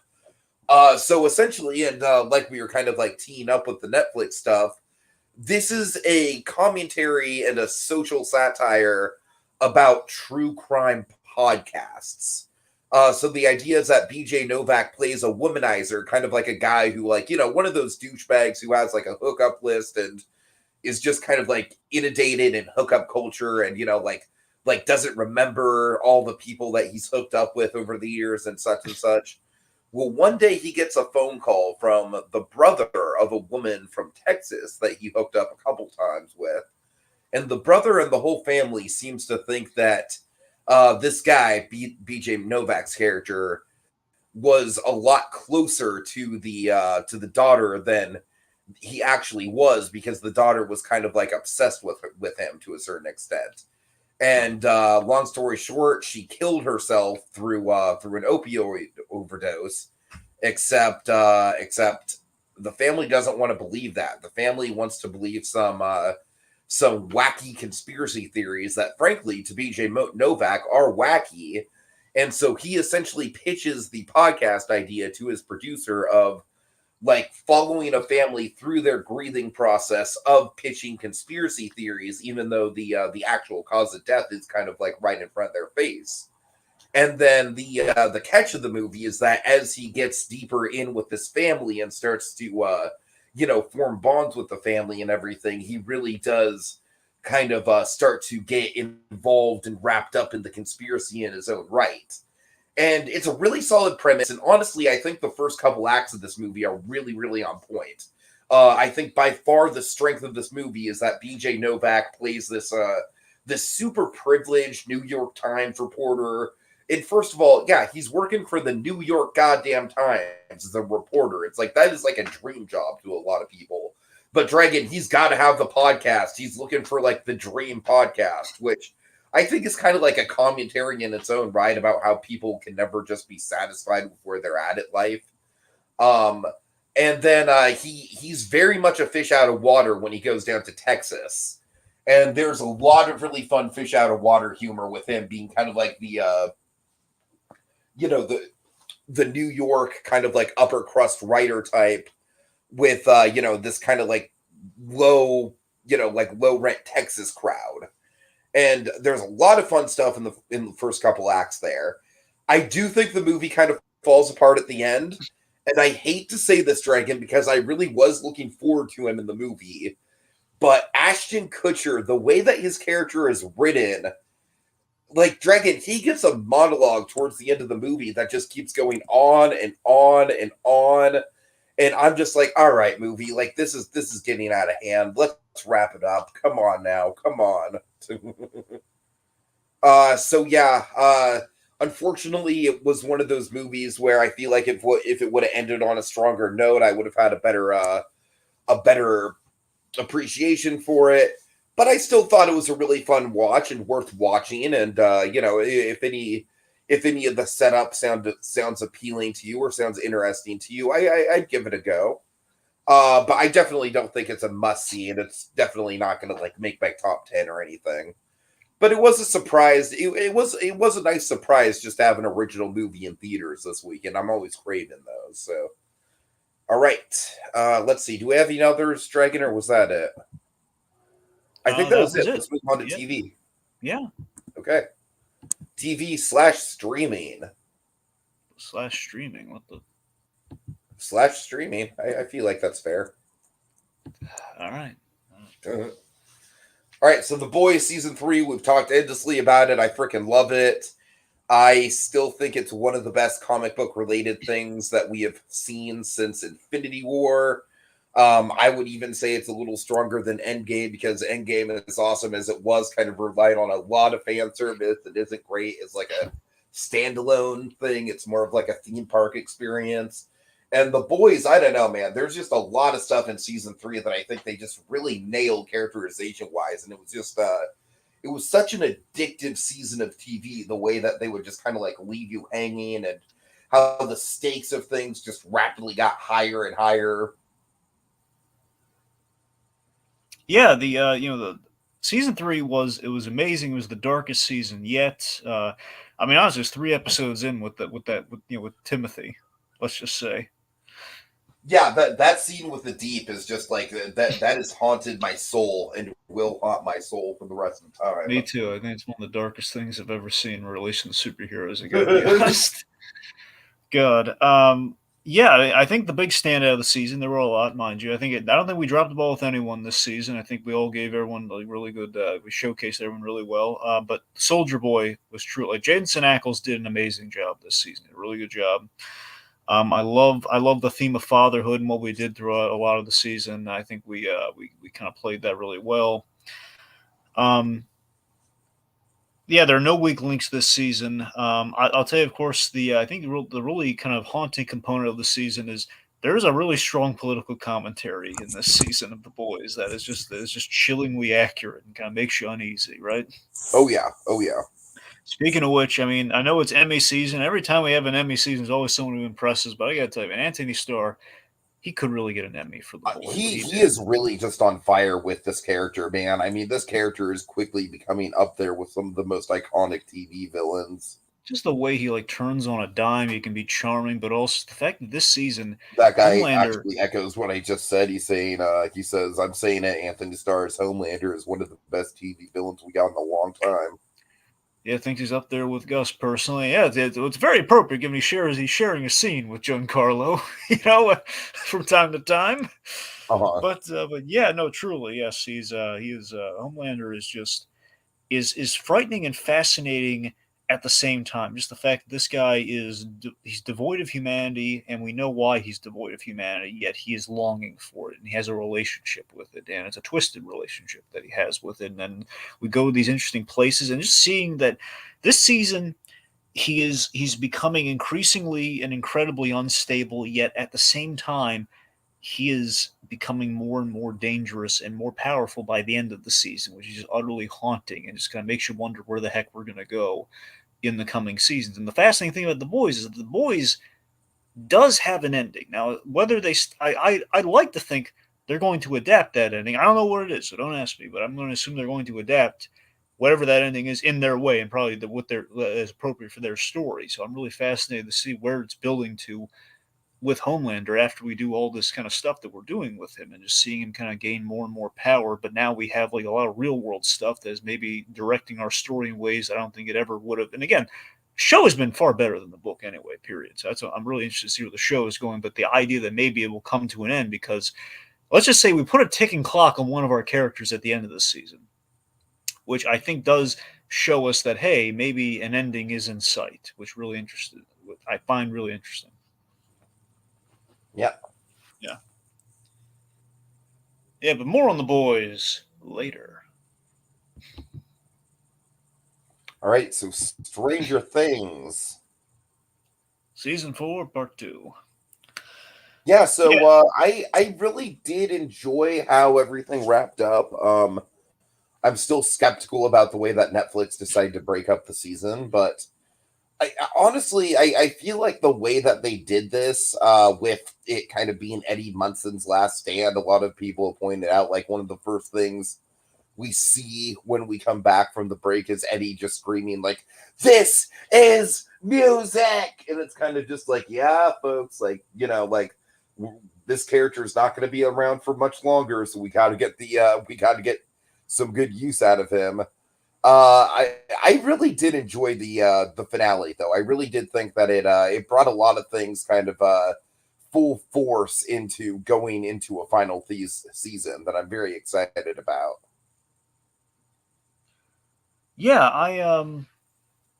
I too was very skeptical when they split them up. But I mean, ultimately, we did kind of get like two big kind of movies of a kind of two movie length kind of like parts of it here. So I mean, I think the send off to Dr. Brenner was good, and the fact that we kind of made the whole episode about that, and then obviously the editing on our climax, where we kind of weave all three of our stories, with the Russia stuff, the Upside Down, and kind of like in the real world, is kind of weaving it all together was a good move. It I think it's leading to a very climactic season 5 with the way we kind of leave things off, and also we had a really good kind of stuff with our villain with Vecna, so that was all. Well, it was all well orchestrated. I think we built to a nice climax, and it was kind of like it was good. It was good to see, but yeah, right. Though it was annoying that we couldn't just like get the whole season all at once. But I don't know. Netflix is desperate right now. They're doing crazy. They're doing crazy man things. All They're being crazy. right. All right. So speaking of the boys, earlier. Yeah, so The Boys Diabolical. I did get around to this, and it was quite good overall. There were one or two that I couldn't stand. Aquafina. Well, let me ask you: was it just because of Aquafina, or was it because of the subject matter of the It Aquafina? was everything, just everything about Okay, it. The that's subject fine. matter, the art style, There's Aquafina only herself, one I want to just know how you felt everything about. about it. I just hated it. I really did. There's only one short I want to know how you felt about. Okay. Episode, I think it was episode 8, the last one. How did you feel about the last one? The Homelander one? Yes. Oh, yeah, it's great, obviously. Right? Yeah. Yeah. Oh, so good. And it's like I really wish I would have had the sense to watch this before watching season 3, because I feel Yeah, like it does add some depth to his arc there. I know. And the fact that you see how it went bad, that was so Uh-huh. great. And the fact that out of all those, that's like the only one that actually is canonized. Um, let's see. I guess some of my other favorites. I really love the one where it's directed by the original comic creator. It has Michael Cera as the coked out superhero. That was a lot of fun. And also Simon Pegg as the real Huey, which again in the Indeed. comic he is modeled after the Beast, so that's really neat. The one that fucking Sandberg did, Dragon. Yeah, Sandberg did the like kind of the very anime kind of Yeah, like inspired one, right? how is that even possible? I did not know the boy People had it. underestimate Andy Sandberg all the time. I mean, all the time, man. What did you think about the one with? I'm blanking on the specifics. I know Aisha Tyler was in. I don't know if she directed or wrote. She probably wrote it. I think she wrote it as well as starred in it. The kid of the two heroes getting divorced. That was it was fun in some spots. It was a little on the nose. It wasn't one of my favorites, honestly. Okay, that's fair But I enough. really did like the kids with the bad powers kill their parents one. Yeah, the Justin Roiland episode. Yeah. Oh my god, Dragon when Justin Roiland popped up like, "Hey, I'm Papers." It's kind of a lame power, but anything with papers I can do. So Kevin Smith's in that episode, right? is he really? I think he's the. I want to say he's the one with the breast for the eyes. Oh my god! Wow. I Okay, believe that's him. I'm pretty that's sure. great. So Yeah. yeah, overall a very eclectic mix. I liked more than I didn't like. Honestly, the Aquafina one is the only one where I like Yeah, no, actively I didn't like avoid. that one either, Tiki. I don't Yeah. fault you for So that. Yeah. all right. All right, let's see. So next, oh yes, okay. So this, I'm embarrassed on this one because I meant to bring it up last month, but we shifted things around at the last minute so much, I kind of got left off the list. I'm going to keep this brief. Umbrella Academy season 3. So yeah, the Umbrella Academy is a really good show on Netflix. Again, I have not read the comic, but I get a sense is looking. I could never get past the art style in the comic, so I really like what we did in the Umbrella Academy show. I've loved the first 2 seasons. The third season continues to impress. Each season, the gimmick is there's like a new apocalypse. So the difference here is that last season they kind of meddled with time travel. Time travel has been a fixture kind of ever since the beginning. Usually, one character kind of time travels, and there's kind of because of that, there's kind of a time travel sect to the story. So season 2, he basically saved their lives by time traveling all of them into season 2, and everything that happened in season 2 led to a time paradox, which is what this season's all about. They created. I'll tell you my favorite part of this season, Tiki.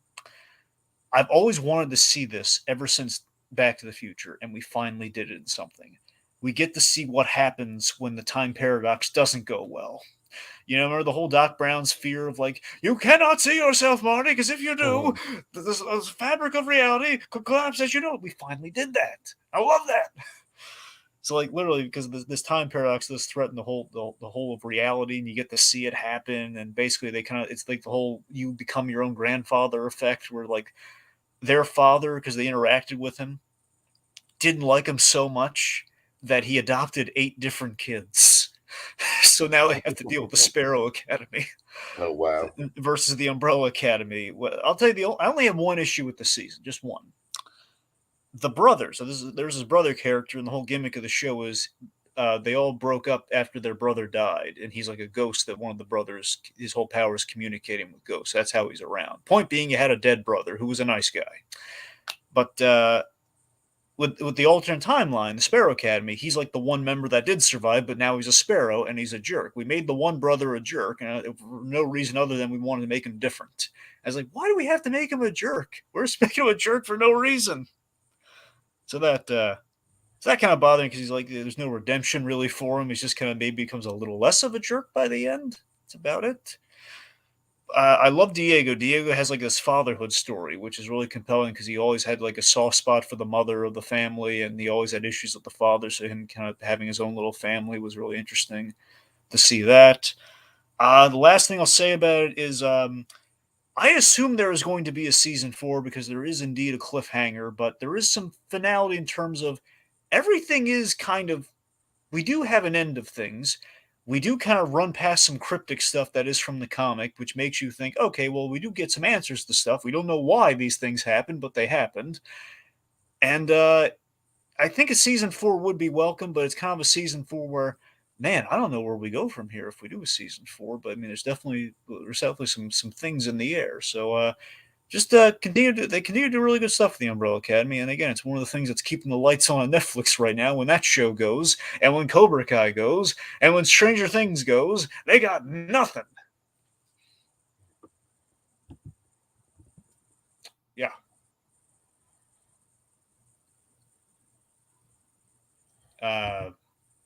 So Tiki, how was South Park?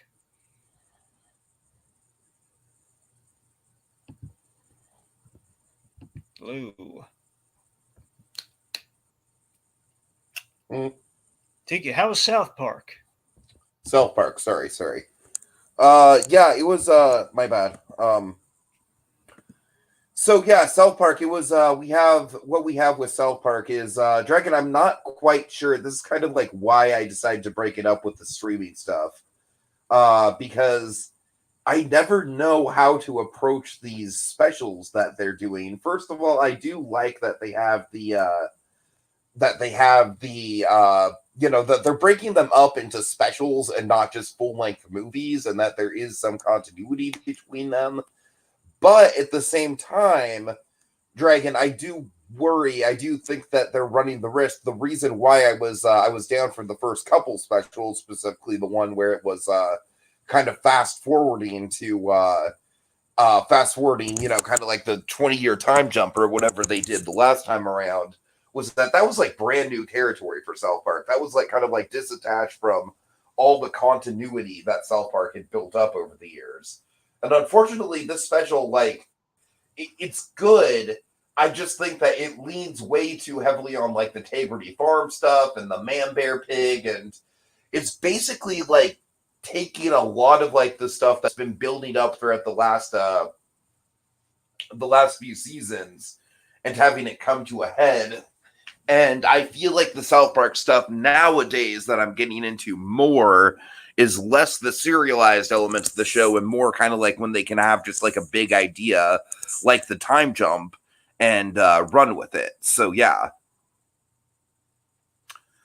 So I liked it, but I didn't love it as much as I've loved the last couple South Park things. Okay. So how many more to go out of the 14? I honestly don't know, Dragon. I've lost count. All right. Okay, so here's a show that you saw all of before me, and I finally caught up for our Christmas in July thing that we did, where we pitched a Christmas Indeed, episode. we are now proper Succession fans. Yeah, so I caught up with I covered the first season last month after Tiki's watched all of them. I saw Succession seasons 2 and 3, so I'm all caught up now. So let me tell you how I felt about it.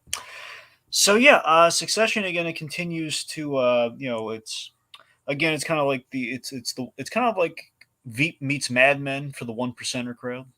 In the modern day, again, kind of applied to kind of a Disney Fox kind of fill-in with the Royco family. Yeah, it was. I thought the season was very interesting. I mean, looking at the season 2, for example, it was. I love the position that we put Kendall in from the Hmm. end of last season. So the fact that he's under his father's influence, and he's kind of he's under his father's foothold in a really sad way. I felt a lot of sympathy for Kendall because he's essentially broken. Like he was at such a place of independence in the first season, like he was standing up to his father, and that was like we kind of reset things. So each season of Succession ends with a big status quo shift. That's really interesting. Where he's just broken at the top of this season, and he can't tell anyone why. And I feel for him, which leads to a lot of fallout of like he is like basically he lost his balls. Essentially, that's essentially what the season is. Like, oh, Kendall, you are going to be really cool stuff. You're going to take over the company, actually be the successor, like you were supposed to be at the top of season one before your father took ill. And look at you, man, you're a joke. Nah, so I will admit, season two does run into a common show problem I didn't expect Succession to run into, but ultimately it did after we got season three confirming this. It fell into the trap that a lot of shows do, where it's like, hey, we have a new guest star. Let's sell the heck out of this guest star during the season. They'll be around forever because they love our show. And then ultimately it's like, they're not around forever. This was kind of pointless at the end of the day. Yeah, it's unfortunate. Like when it was going down, I was kind of stoked because it's like everyone loves Holly Hunter, and it seems like she's Yeah. getting a really really meaty role. But Then it's like, hey, she's kind of replacing the mother character, and well, we don't have Holly Hunter back, so we kind of replaced the mother character for nothing. So we've kind of thinned out the herd unnecessarily. That's kind of what it feels like. yeah, yeah. So I mean, that's like the really I only knock. honestly think Marcia is the bigger loss because I really miss her kind of like quiet manipulation behind the Well, scenes. that's what I mean. Because we did the Holly Hunter thing, I mean, I assume like she left him or something. That's the thing. We don't know what happened to Marcia. It bothers me.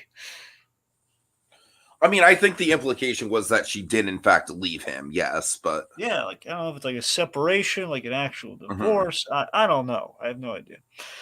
So let's see. I mean, a big standout in season two for me was, I love that Tom and Greg. There was like this active shooter situation, and everyone was going into a panic room, and Tom and Greg got put into like the Oh, the non-essential water panic bottle room. scene is like iconic. Yeah, I just yeah. love that one. I love the realization that they're in the non-essential panic room, Uh-huh, uh-huh. which in comparison to the proper panic room, the other one looks more like a presidential thing. This looks more like it's just it's like an office building with a big It's lock on the door. literally got like open windows for the shooter to see Yep.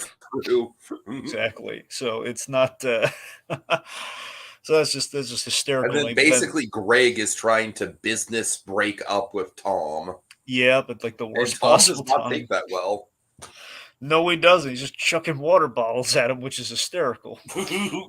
Security guy, no real help.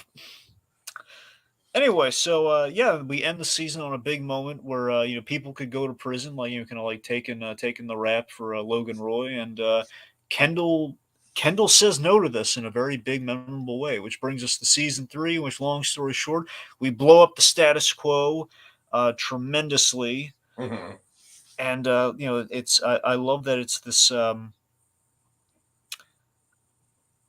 Basically, Kendall is at war with Logan this season. Essentially, Kendall's is completely at war with his father. Like we're dividing, people are taking sides. Like it's like the rule of Godfather: you never side against the family. What do? He sided against the family, and yeah, it's just kind of this.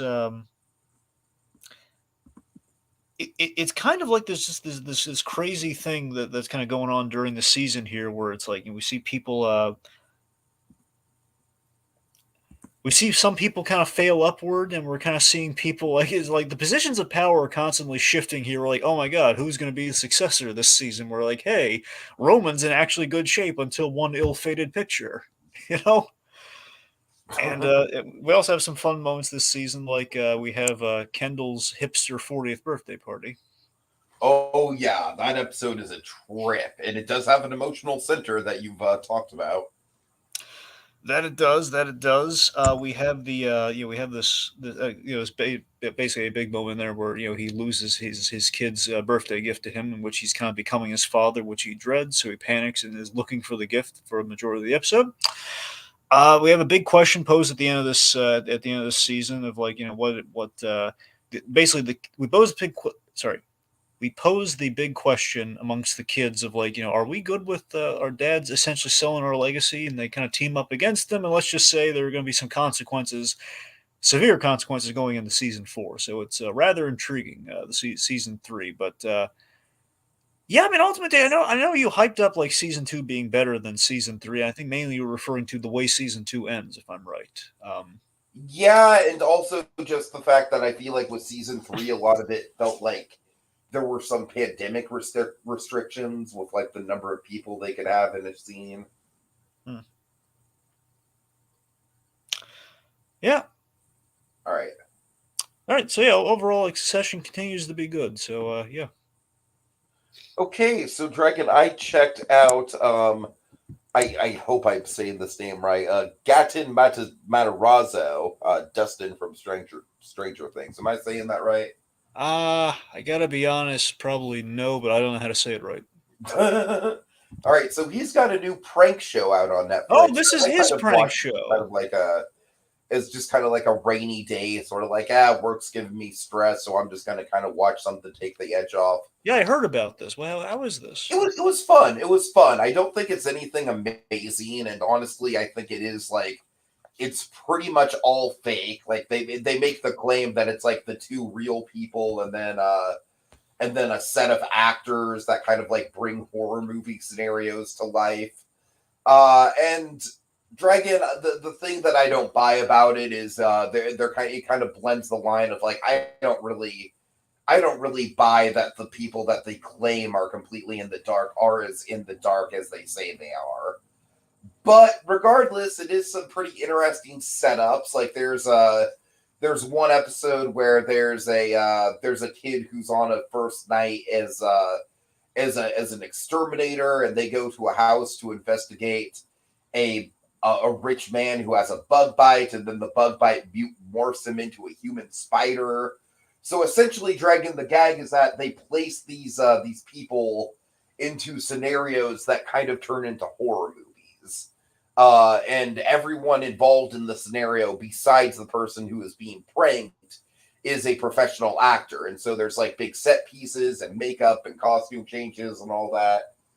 And like I said, Dragon, it's a lot of fun. I mean, it's not earth shattering TV or anything, but for a prank show, I will say that Gadden does get pretty invested in the pranks, in his little cutaway segments, because the whole joke of it is that, or the whole gag of it, how it's set up, is that he's kind of like controlling the pranks from like an off-field, control station.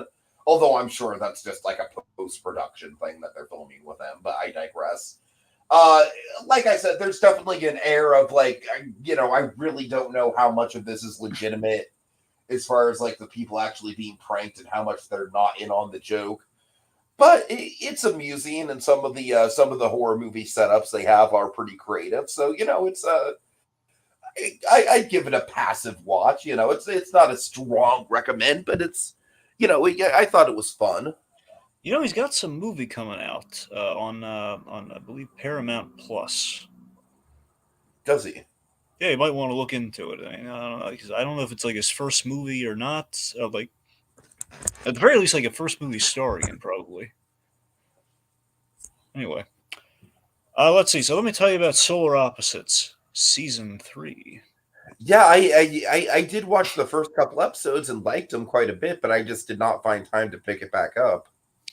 Yeah, I mean, on the whole, here's the thing. On the whole, it was it's still like I think it's still of quality, but honestly, I don't think it's. I think it's in danger. I don't think it was bad. I think it's. I'm seeing some things that might make me concerned going forward with Solar Opposites, and I think they're playing with format and formula in really interesting ways this season. I don't know if you glimpsed that at all. I forget how the first 3 episodes go. In terms of like when exactly we do like a lot of the big format changing ones, or if we kind of play No, with I them. hear what you're saying, and that's honestly kind of like what sort of like made me hesitant to keep going with it, I honestly. mean, they definitely get ambitious, which is cool, but it feels like at a certain point they're kind of trying to top themselves. They're trying not to repeat themselves, but maybe to their detriment is my fear in terms of like, hey, let's we want to make sure we keep Solar Opposites fresh because we've had 2 seasons that have been going really well so far, and again, ordinarily that's like a good mindset to take. But when every episode, almost in succession, not that succession, we almost consecutively, is trying to do that, it's going to get old a little fast and feel a little random. It feels Yeah, like at a certain point, you just want kind of the formula of the characters that that you kind of grew love in the first place. yeah. I mean, let me Just put it want this some way: back to basics. there's kind of an early Freakazoid component to it, which obviously, I'm usually a very strong proponent of that, but it's like, hey, remember, at the first season of Freakazoid, they threw a lot of like shorts and vignettes that kind of to the wall to see what stuck, and it kind of based on what they did on the Animaniacs. So, here you have stuff like we have a new side story that we introduced this season, which I'm assuming they're going to try and bring back for the 4th season they have coming up. Silver Cops, which essentially is the Green Lantern Corps meets the Silver Surfer. Mhm. I'll admit the premise is pretty funny. They took this annoying side character. Did you see the episode where they're trying to catch a bullet by any chance? I don't think I got to that one. Okay, so I won't point out there's like a side character, a little like annoying side character in that episode. He's supposed to be annoying, and that guy essentially becomes the main character of like this whole side plot, if not the whole main episode. Oh, geez. So yeah, that's interesting for sure. I mean, don't get me wrong, and that's what I'm saying. It's a little freakazoid in the DNA. They're seeing what sticks and what we can play with Sure, here. sure, yeah. And again, they're trying to do this to diversify from the wall stuff, which it feels like perhaps they might be building to an end with the wall stuff. They kind of tease that up with one episode. They kind of do a fake out like we're ending the wall story in a very interesting way.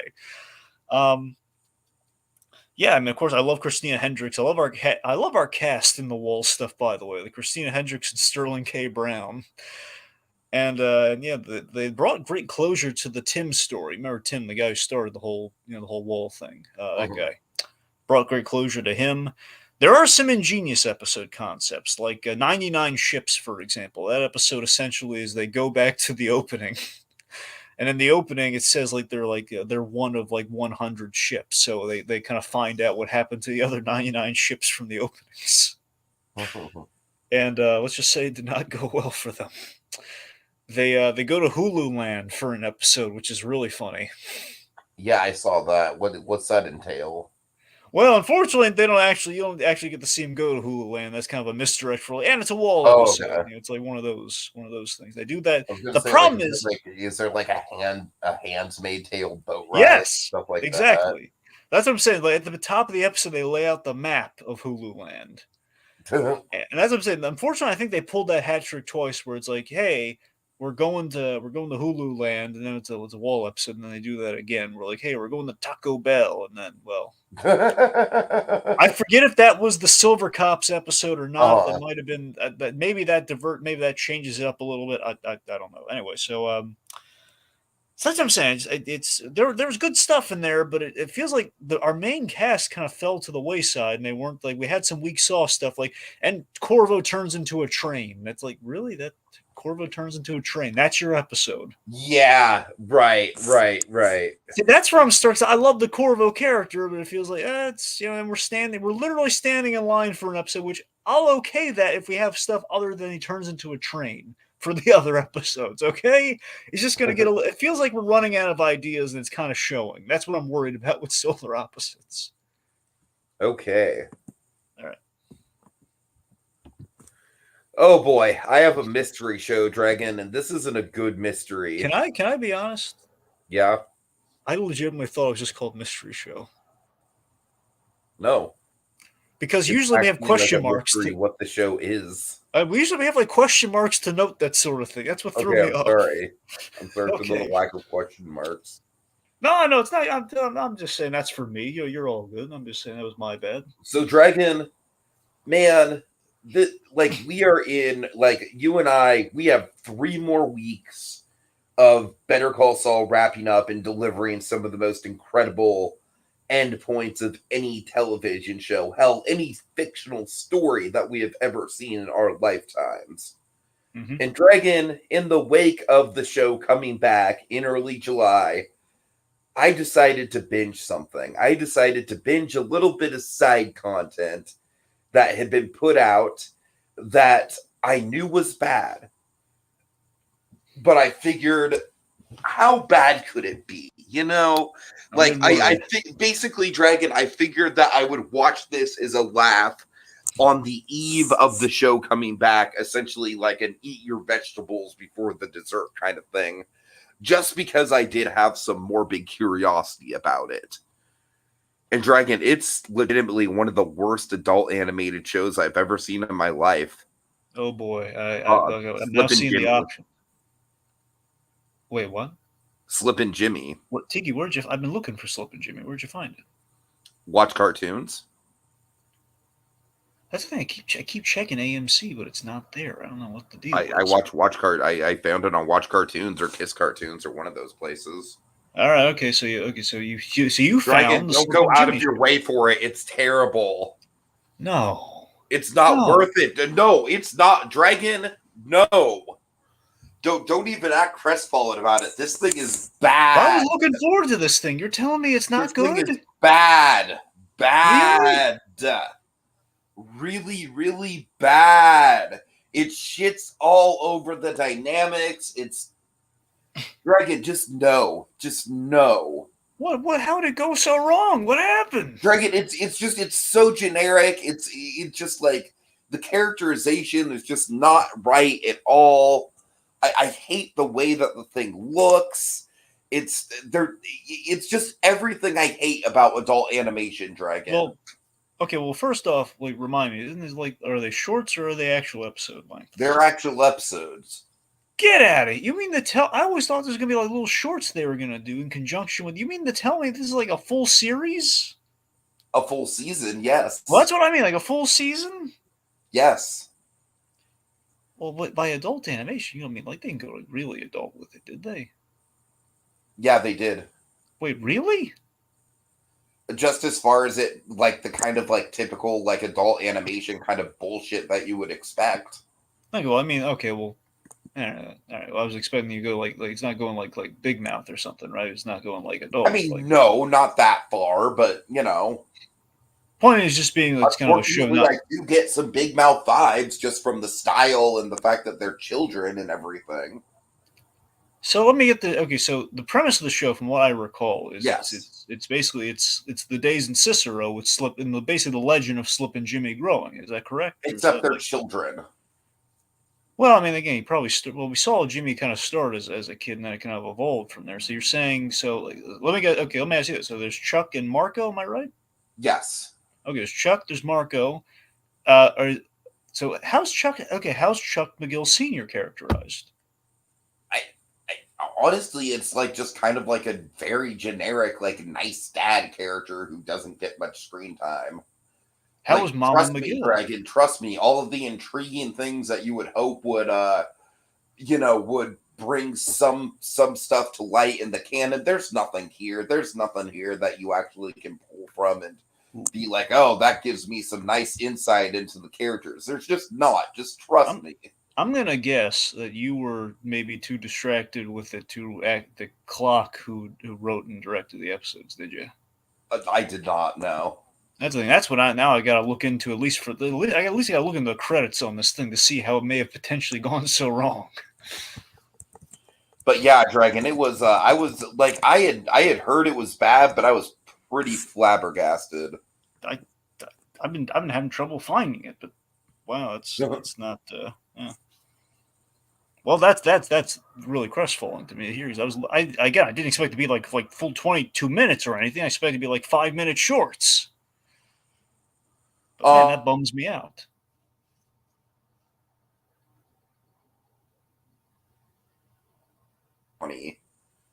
So it is a short form series, but but they're decently length. Okay. I would say they're about the length of the average SpongeBob episode. So they're 11 minutes then. Yeah, roughly, yeah. Okay, well, there you go. Okay, roughly. But that bad. Okay. It's written by Better Call Saul writers Ariel Levine and Kathleen Williams Foshi. Do you know anything about those two? Okay. So wait, did it say Ariel Levine? Yeah. Okay, Ariel Levine. I know she's in the writer's room. I don't know if she's. I have to assume she's co-written some episodes, but I gotta double check that. I'll look into that later. But Hmm. yeah, it's the other one might just be like kind of someone who's in the writer but not a main writer on the All right, show. fair enough. Okay, anyway, so all right, well, I'll look into that. See Yeah, how. he'd be the bearer of bad news on that one. All right, well, we'll. All right, okay. Oh, I'm sorry, I'm just All right. bummed out by that. We're just gonna. Okay, so, DB Cooper, where are you? Where are you? Yeah, It's like so I mean, fucking look. Scooby Doo. Where are you? Yeah, which. So yeah, so this is it's a 4 episode thing on Netflix. Now, I think the reason they did 4 episodes is that HBO Max had done like a feature documentary on DB Cooper, so they wanted to differentiate it. Now, it's not the worst thing in the world that they broke it up the way they did.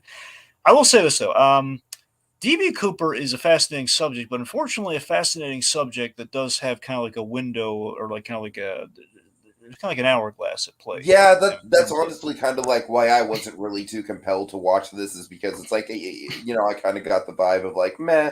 I feel like I know all I need to know about this case. I that's the don't thing. really feel DB like. Cooper, it's really hard. I think what people don't realize is it's really hard to tell a DB Cooper story because we don't know the ending. Right, yeah. And we're only left to speculate, which again, it takes kind of all the drama knowing that there's so many things we don't know about DB Cooper, and speculation is only going to get you so far. So that's why we don't really have a lot of DB Cooper biopics or anything, because if so, it's kind of odd because you think they'd be rightful, like, yeah, we're going to take all sorts of artistic liberties because we don't know anything about the guy. Give me Bill Burr as DB Cooper.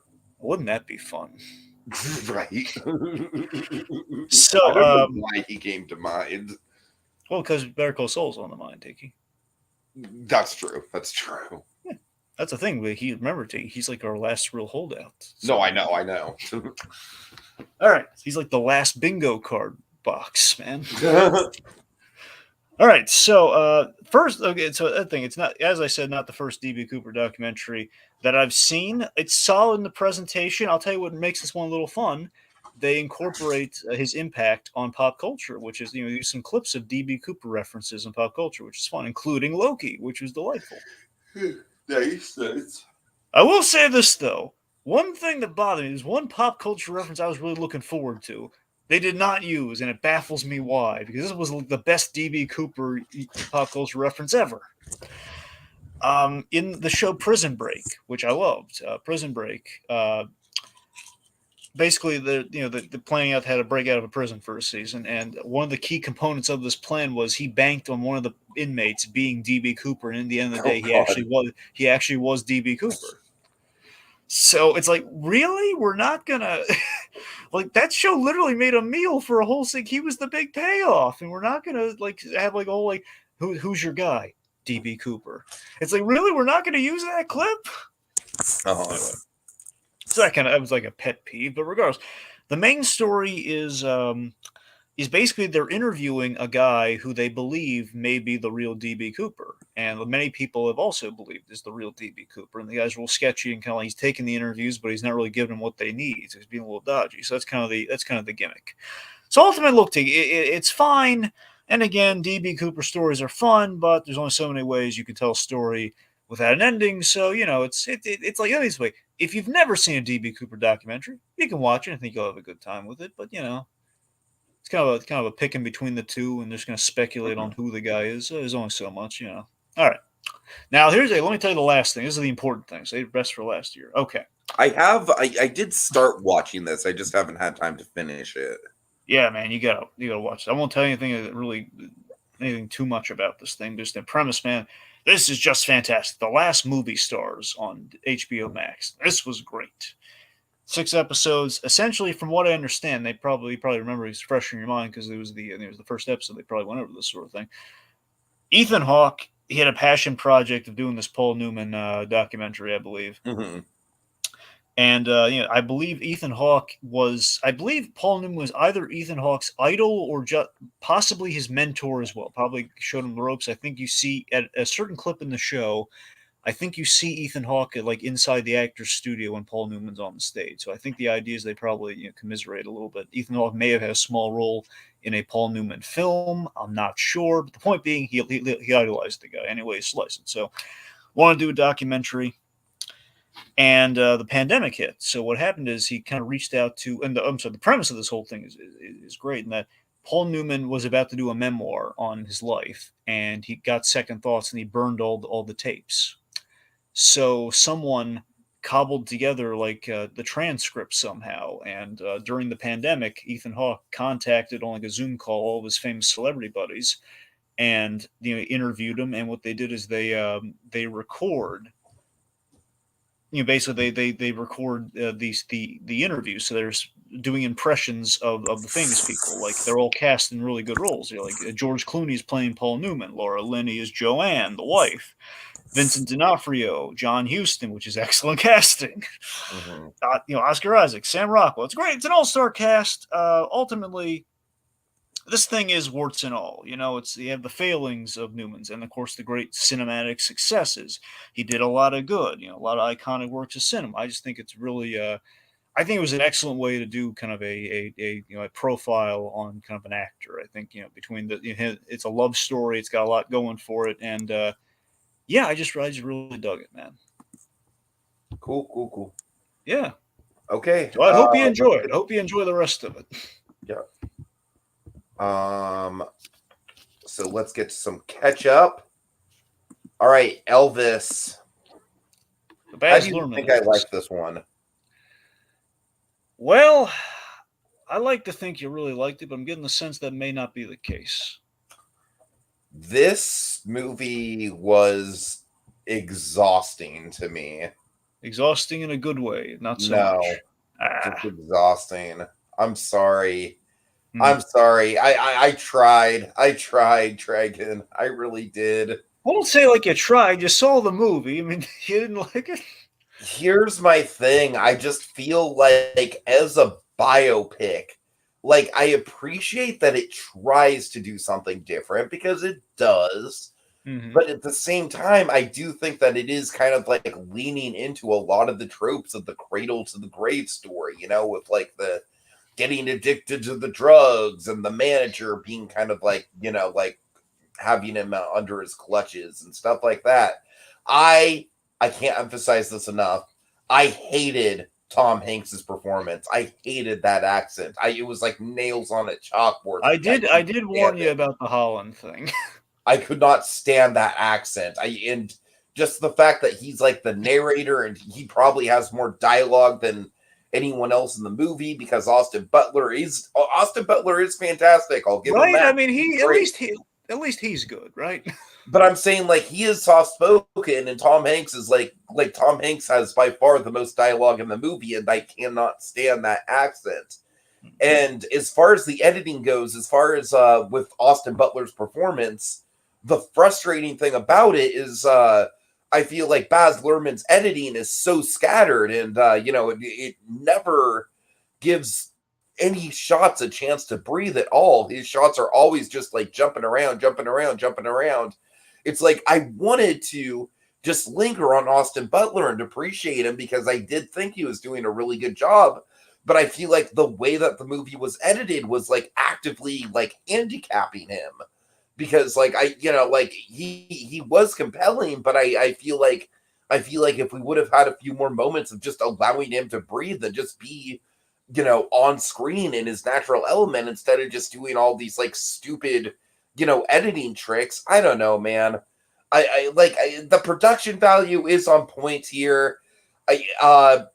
I certainly don't think it's as good as something like The Great Gatsby. I would still point to The Great Gatsby as probably my favorite Baz Luhrmann, and even that isn't like an A-tier movie, but I think it's a solid enough adaptation. And I think the scatterbrained editing kind of fits the manic energy of the Great Depression and Roaring '20s era better than it does for this. I think that this would have been service to be.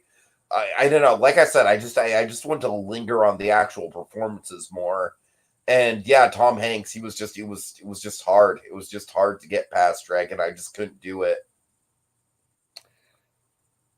Well, I mean, again, I knew basically I knew the biggest inaccuracy in the movie, at least for me, is the Tom Hanks thing, which is like a very Baz Luhrmann-y choice that he kind of went with. So I mean, I hadn't really heard many people really speak out against it, but I mean, it does stand to reason it's not going to do it for some people. I mean, Mhm. now to be just I want to make something clear though. Again, Tom Hanks was told to play it that way. Okay, so I mean, if he I Oh, want I to make sure understand that that. I don't blame Hanks. It's clearly a Baz Luhrmann decision.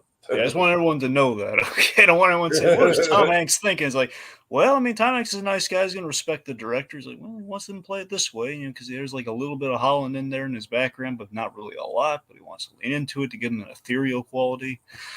But I mean, yeah, it's. I mean, look, I really like the movie. Again, I think Butler's performance really kind of made. I don't know. I think it shined through to a point where again it was like Elvis was caught in a whirlwind, and it kind of complemented the editing style. That's kind of how I looked at it. So I don't know. I think it Right, led that's to, fair.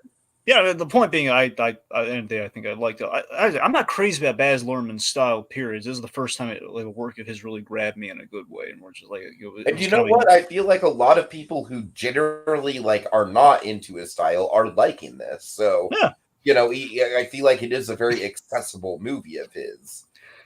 yeah, I kind of did make this observation where it's like both of my grandmas love this movie. Like yeah. My on both. parents as well, who were big Elvis fans, they loved the movie too. Yeah, Right, right. And to me it kind of made me realize like because I am a film fan and kind of like a film snob, I do notice the things like the editing and the way that the way that Baz Luhrmann just completely refuses to actually hold on shots for more than 2 seconds. And I feel like that kind of stuff bothers me infinitely more than it does people who just casually enjoy movies and don't really think at all about the actual craft and the way that it's being presented. Does that make sense? I mean, I think it makes enough sense. Yeah, Mhm. yeah. Let's see. What was it? There was one other thing I was gonna. Hmm. Nah, never mind. I think it's All right. about it. All right.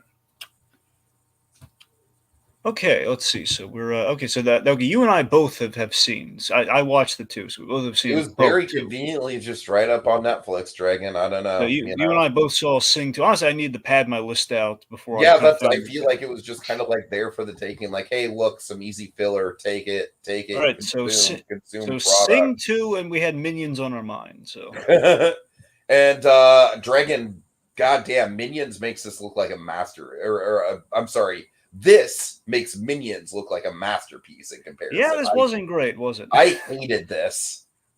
Here's the thing. I I mean, I felt didn't hate this as much as Slippin' Jimmy, but I like I gotta this tell is you, every time you say definitely on the that, low tier of my Illuminations I rankings. gotta be honest. With you, every time you say that, it kind of hurts my soul. I'm Because sorry. because I'm I'm sorry. it's not because of that. It's not because of this. I'm just thinking because every time I hear Slim Jim, I'm thinking of all the good memories I have associated with Better Call Saul. It's like, oh yes, Slipping Jimmy's like, no, we hate Slipping Jimmy. We say it ain't so. What's happened? Anyway, Dragon, but yeah, trust me. Trust me. I would be totally awestruck if you watched that show and you liked anything about it. Just trust me. all right. So Sing Two, I felt less like I felt less about. I just felt really ambivalent about it. That's kind of really. I felt just truly ambivalent about Sing Two, which is just such a hollow feeling. It felt really weird to me because That's a good way to describe it, actually. It's just a big fat meh of a movie.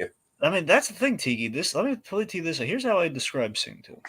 It's an empty sequel with no charm of the original. It's like Yeah, yeah, I pretty much. I can I feel appreciate that like it's with the original, it's like the characters were all pretty paper thin, but they at least had some sort of character development.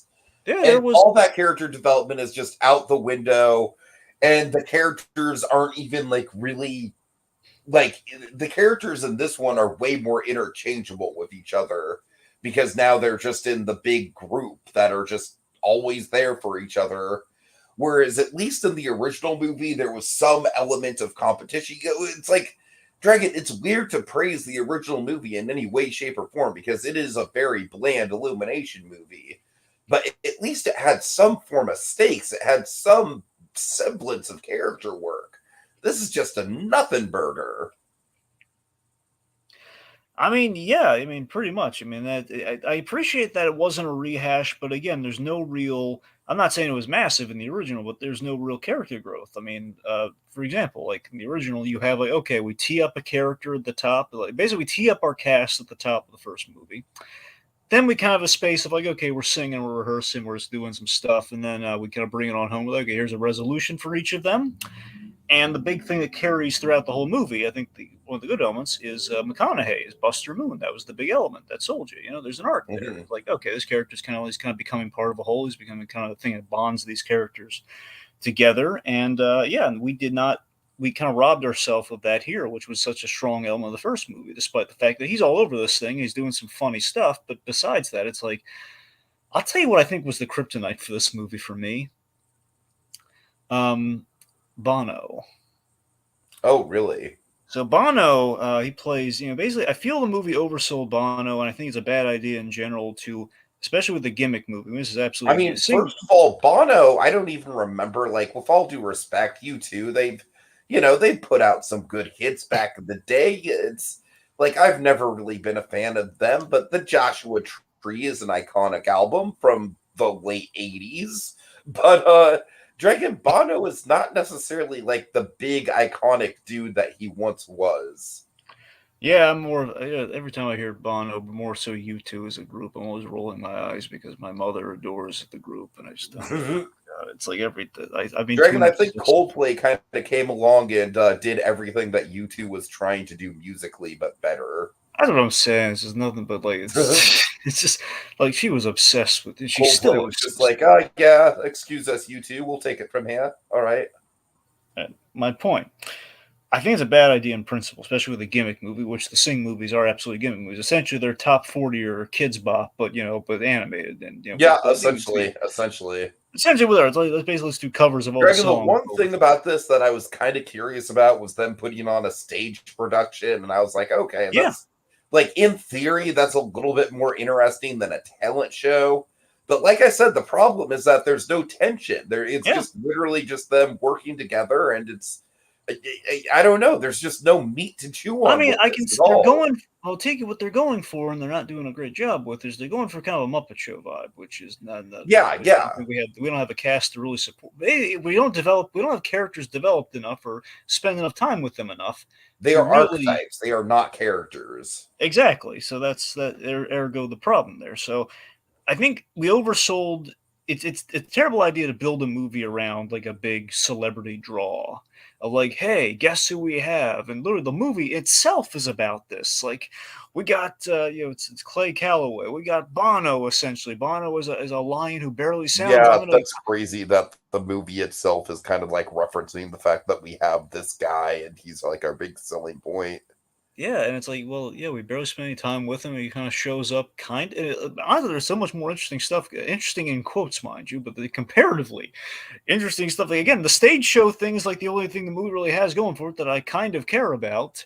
And it's like, no, we're gonna get Cab Calloway. Don't worry about it. It's gonna be Clay Calloway. It's gonna be fine. It's gonna be good. And but the only tension we have is like, okay, so we're gonna throw poor old Buster Moon off a really tall building. That's about it. I mean, that's Bobby kind of. That's what I'm saying. But that's kind of the closest we have to stakes. But even so, it's like if I don't really know or really care about these characters, I don't know if the stakes are really there. Yeah. So yeah, Sing 2 was again just really hollow. All right, so Jackass 4.5. Dragon, honestly, I have never watched any of these 0.5 Jackass movies, and I am a big Jackass fan. I just think like just the sheer art of what they do, and like it very much is just kind of like slapstick comedy at its absolute most raw form. And Dragon, I love the camaraderie behind Jackass specifically. How, watching Jackass, you almost feel like you're hanging out with a group of friends. And what I didn't know is that with this 0.5 stuff that they've released for every movie, I had to, like, what I assumed it was I just assumed it was like one of those deals of like, oh, see Jackass Forever, but with 15 minutes of extra footage. But no, it's a completely different movie, and essentially what they do, Dragon, is they make the behind the scenes making of stuff into a movie in its own right, into a documentary. And for Jackass Forever, I feel like that's especially interesting because they have, they have stuff like they vaguely touch on why Bam isn't there, although not much because it's a sensitive subject.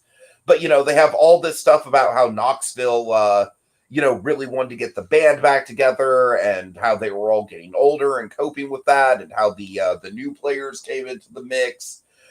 Really good behind the scenes antidotes with some of the most memorable sketches of the movie, a lot of, honestly, a shocking amount of crazy shit that just was not in the movie at all that very much make very memorable stunts in their own right.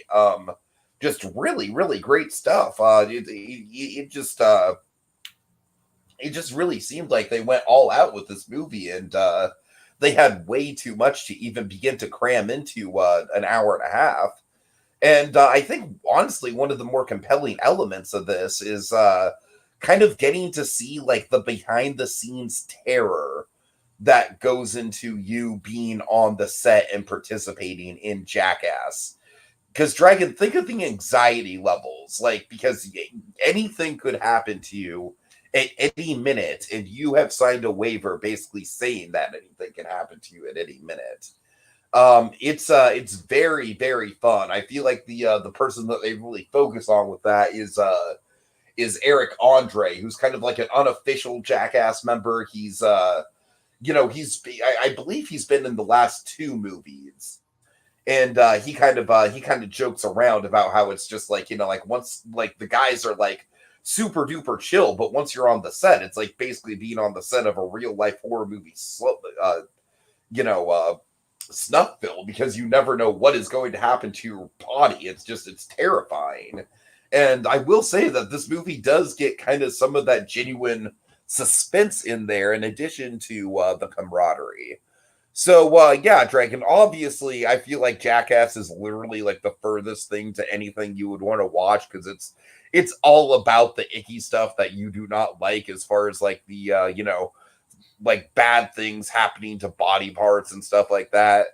But for physical comedy enthusiasts and people who grew up on Jackass, if you haven't given the point five movies a watch, I would, and start with this one, because I feel like I said, the how long it's been since the last movie, and kind of the whole element of getting the band back together and recruiting some new members kind of adds a little bit more poignancy here. So yeah, I really liked what I saw with this. I was pleasantly surprised that it wasn't just like Jackass Forever, but with 10 minutes of new footage.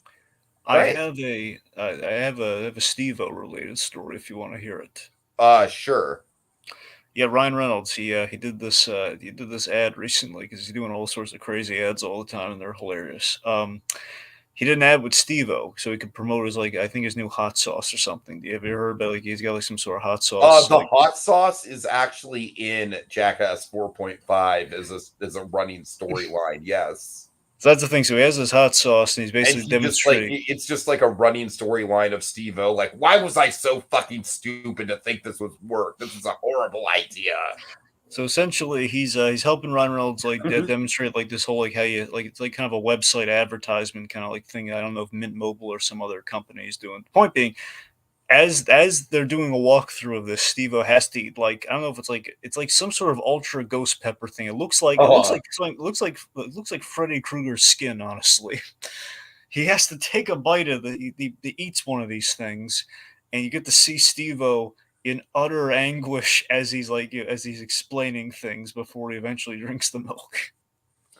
Dragon, let's just say there is a gag in Jackass 4.5 involving the hot sauce. But let's just say, without getting into graphic details, it gets inserted somewhere else. Well, don't did you say inserted? Yes. Well, I can only guess Not where. through the mouth. Yeah, no, that leaves pretty a singular guess. Yeah, I don't think it's going in his ear. It's pretty graphic. Yeah.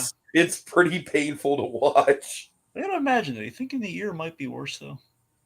No, I think where they put it is the worst. No, I imagine. I know it's terrible. I'm saying, you ever think they everyone's always going there. They never think about like, what if you saw, I mean, I don't. I imagine the ear wouldn't be pleasant, but I'm saying like if you're wanting the physical pain, Oh, of course, yeah, yeah. I mean, that's as Kevin Smith told us, that's the fulcrum of the body.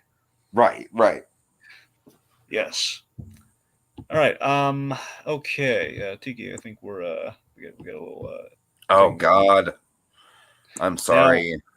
I will mention this that guy did bring up he saw the black phone. He thought it was pretty good. I'm sorry. Did you already bring that up? What? That guy saw a black phone. I mean, yeah, I like honestly after seeing Nope, I kind of see like more of the flaws of the Black Phone as far as like how the supernatural stuff was explained. But the Black Phone is really good. I think it kind of mostly coasts off of the performance of Ethan Hawke. I feel like Ethan Hawke is kind of like the big selling point there. But yeah, it is quite good. I think, like I said, unfortunately, I do think Nope kind of stole some of its thunder. But I did still like Black Phone a lot. Yeah. Okay. All right. So earlier, it's funny that we mentioned William Shatner because this is a William Shatner movie we have next. Senior moment. Yes, this is basically. I remember seeing the advertisements for this, and I just kind of stumbled upon it, which made me want to watch it. It's basically it's a indie movie starring William Shatner and Christopher Lloyd. Hmm. Now, don't get too excited. Christopher Lloyd did not have. It's a kind of a trio. It's kind of him. Well, I was Christopher going to say Lloyd. because a lot of times Christopher Lloyd will pop up and stuff, and he just won't have much screen time because his health is not great, so he can only be on set for so long. I didn't know his health. I didn't know the health was the reason. I thought it was because Well, of I his mean, work. it's just like I'm just assuming it's the man is very old, Dragon. I don't know. Okay, I think it's okay. That's fine. You kind of made me worried there for Tiki. We're I don't surrounded like by death. in like a critical health situation, Dragon. I'm just saying he's a very old man at this point. All right. You don't have to tell me. I've met the man. I've seen how old he is. I got it. Not a spring chicken. So, but yes, the point being, you have kind of a trio of legendary actor here. You got William Shatner, you got Christopher Lloyd, and you got Gene Smart.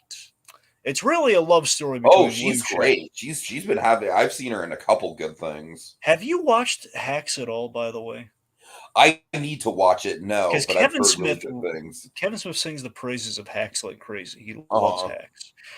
But yeah, that's the thing. Between that and Watchmen, Gene Smart been doing a really great job, obviously.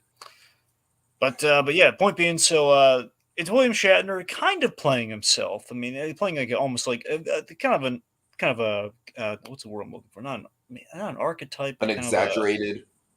I guess I don't know. There's a better word, but it's not it. But the point being, it's like kind of like a pseudonym Caricature? for. Not like a pseudonym or something. He's kind of playing like an allegory for himself or something. I don't know. He's playing something like Okay. that. But sure, let's just go with allegory. An allegory, an archetype, or something. Point being, he's playing essentially a version of himself where it's like, hey, he's an ex-Air Force pilot who's essentially like basically he has a form of celebrity. He's an ex-Air Force pilot who now in his retirement drives around in a fast Porsche, like showing it off and everything. And he's basically playing himself to a degree of like everyone knows who this guy is in this small town. They're all waving to him and they're like, oh hey, look, it's Vic. Uh-huh. Anyways, his buddy is Christopher Lloyd, and he goes for drives with him as they go to the grocery shop, and he's kind of palling around and stuff. Anyway, so he kind of develops essentially he gets into a drag race, and he's recklessly doing donuts in a parking lot at a certain point. He gets in trouble, and he gets his car taken away. His license taken away and his car. So it's the idea of like this really fast-paced guy who, again, it's a 91-year-old William Shatner. This fast-paced guy who is kind of forced to slow down, and because he can't go anywhere because he has to get the license back, and he kind of meets Gene Smart, and they hit it off, and it's a nice casual. This is a comfort movie. It's a nice casual love story. He's like just doing kind of things like he's fixing. It's like it's kind of like William Shatner, a Hallmark movie, kind of. It's like kind of a Hallmark movie with an edge. Yeah. He's fixing a cuckoo clock with Christopher Lloyd at a certain point. She Ooh, runs he's a cat. fixing a cuckoo clock. Oh my god, hardcore. Yeah, it's like she's fixing. The idea she runs a Brevity. like she runs a cafe, and the idea is he walks in, and she's giving him like pastries, and she's like telling him, "Oh yeah, that cuckoo clock, it's got a story. Let me pour you some wine. Let me tell you about it." Oh man. Something like that. It's real kind of nice and nice and easy, easy lemon squeezy kind of stuff. And like it's like we're trying to save the tortoises, that sort of thing. That's nice. It's uncomplicated. It's charming. It's like I love an aged William Shatner because I love Boston Legal. A lot of people say Star Trek. I love Boston Legal. No, yeah, Boston Legal was kind of like a late game comeback for him for sure. Yeah. Yeah, and I mean he and James Spader were so fantastic in that show, and that's the thing. So the aged William Shatner does a lot of good stuff, and again, looks exactly the same. So you could say it like it's like the Boston Legal era William Shatner for all we know. I know, right?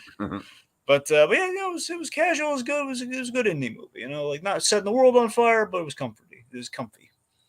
All right. So I've been stoked for this one for a while. It's been out for about a month, but it finally came to my neck of the woods. Marcel the Shell with shoes on. Try saying that 5 times fast. Dragon, this is freaking delightful. It is a warm hug of a movie. It really is. It's essentially about a very curious anthropomorphic seashell who does in fact have red shoes. Who lives with his grandmother, who is kind of like an old wise conch with a German accent. And the reason why she has a German accent, Dragon, is that she immigrated from the old country. You know what the old country is? Well, what's the old country? The garage. Ha!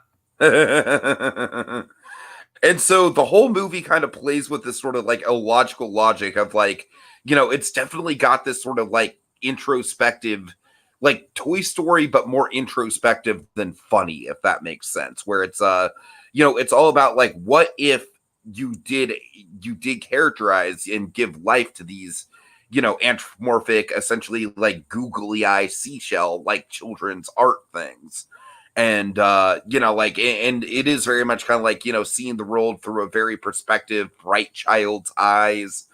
I think, frankly, Jenny Slate just does a really amazing job. Like, this is, like, easily the best voice work I've ever seen her do, and she's a pretty talented voiceover actress in her own right. Like, I feel like she's made a decent name for herself, and I feel like this is kind of like her just piece de resistance so far in that department. I think she just does really, really well. I mean, I feel like her voice work here is almost kind of like Ben Whipshaw as Paddington, Dragon. It's kind of like that level of like, I could see it be, as a matter of fact, like this and Paddington, I think are going to have a lot in common because they both are about like just very, very charming, pleasant characters who have a really charming dynamic with a human character. And yeah, I don't know. It's I would definitely for sure give this a watch if you ever do have access to it, or if you if you do are able to catch it, because I think you'd like it a lot, Dragon. There's a lot of Rune Goldberg style kind of machinery to show how the shell kind of like navigates this. Essentially, the shell and his grandmother are living in an Airbnb. And one night, the owner of the Airbnb, he packed up in a fit of rage because him and his wife were having a fight, and the family of shells was living in the dresser drawer that he just basically threw into his whole suitcase. And so the movie, they're like kind of trying to find Marcel's family by locating the previous owner. It's almost kind of like got some Brave Little Toaster vibes in the way that they kind of like characterize like how the characters look at the outside world. There is the documentarian. The whole movie is kind of a mockumentary as well, and the documentarian is essentially Jenny Slate's real life ex-boyfriend, and he's also the writer and director. So there is kind of like this meta contextual like Jenny Slate in the form of this adorable shell creature giving comforting words to this person that she still loves but isn't in love with anymore, and it's I don't know, there's a lot of like really good layers to this thing. It's like I wouldn't say it's my favorite of the month, but it's up there. I really liked it quite a bit, and I think A24 is having a fantastic year. Interesting. Good to hear. I mean, I think I've seen like like, I don't know if it was a trailer. I've seen like an image of this thing. I honestly think you dig it, Dragon. I think it's a super duper pleasant movie. Okay. All right. Okay. Also, we got the thing going on again. Oh my god, I'm sorry. We're just getting inundated with that. Apparently, we're not the only ones, by the way. But I know, I know. All right, so I'm going to tell you. So here's something I've been meaning to watch for the longest time, and I finally. It was not the way I preferred to watch it because it was like one of those like like one of the bad streaming services, it was like Pluto or. I don't think it was Tubi. I think it was like Pluto, where basically it has like commercials up the yin yang. But yeah, it was Real Life. So this is a movie from 1979. This is Albert Brooks's directorial and feature debut. His first movie, like first full length movie he appeared in that he also directed, probably wrote. Yeah, and then the other reason I've always wanted to watch this movie is not only is it Albert Brooks, who I love, but Charles Grodin's in this movie. Good old Charles Grodin. Cool. Yeah, so I think you'd really like this one because it's a satire on reality television, which again was very. Again, it was kind of much more PC in the 70s, but essentially it was still like a thing going all the way back. Essentially they did the more of like This American Family sort of thing, which Albert Brooks, he had done work for PBS like years before this, so that's kind of where he got the idea from. Like, okay, I'm going to do a parody of kind of reality. Basically, it was so ahead of its time with where reality television goes with the form and everything, and how obsessed we are, how obsessed the culture kind of became with it for a while, and how we still kind of are, but like now it's kind of buried in the prank shows and stuff. But it's the idea of like kind of seeing how people react to things and just kind of the human experience. So Albert Brooks, he basically he's the he plays himself, literally called Albert Brooks. He's playing himself, a comedian and a known comedian in Hollywood who's basically in doing this experiment, which is he's going to pick a family, which is Charles Grodin's family, the Yeagers, which were not his A choice, by the way. He got stuck with them. And he's going to basically, be in their face and kind of watch, observe them in a day-to-day capacity. What he's not supposed to do, he's just supposed to like check in with them periodically. But no, he's going to have like cameras in the house and everything, and just going to bother them all the time. Essentially, you get to see Albert Brooks become more and more desperate as the film goes on, and it's hysterical. He just becomes insanely desperate to keep this project going and to be in the family's lives to the point where it's kind of hurting the family. Mm-hmm. And yeah, just it opens like literally with a song and dance, which is really funny. It opens like a musical number, and it's really funny in context, just knowing how south things go. That he's basically, and folks, here's the movie that I made. I don't know, it's a lot of fun. He has a complete mental breakdown. It's quite hilarious. So yeah. All right, so this next one, Dragon, was called the scariest found footage movie that they'd ever seen by one of the horror movie YouTubers that I follow. And you know me, I'm in for a good found footage horror movie, so I checked out Gojeom Haunted Asylum, which is a Korean found footage horror movie. And Dragon, I gotta tell you, I think that while Incantation being the Cantonese one, I feel like it never once got lost in translation for me with how it was treating a subject matter and the way that it was presenting itself. This Dragon, frankly, I felt like there were a lot of things that were kind of bogus about it. First of all, I feel like with the subtitles, I feel like it was almost like I was watching auto-generated subtitles in some spots, because a lot of it was just very generic, like let's keep going. We need to hit 1 million views. We have to keep going. We have to keep going. Or like, why? Why is this happening to us? Why? And I don't know, Dragon. It's very distractingly like not a great translation as far as the subtitles go, and that to me just kind of like took me out of the whole thing. And honestly, the movie has this really weird thing where it's like, I'm not sure if it's part of the film itself. I'm not sure if it's just Prime Video fucking up for me.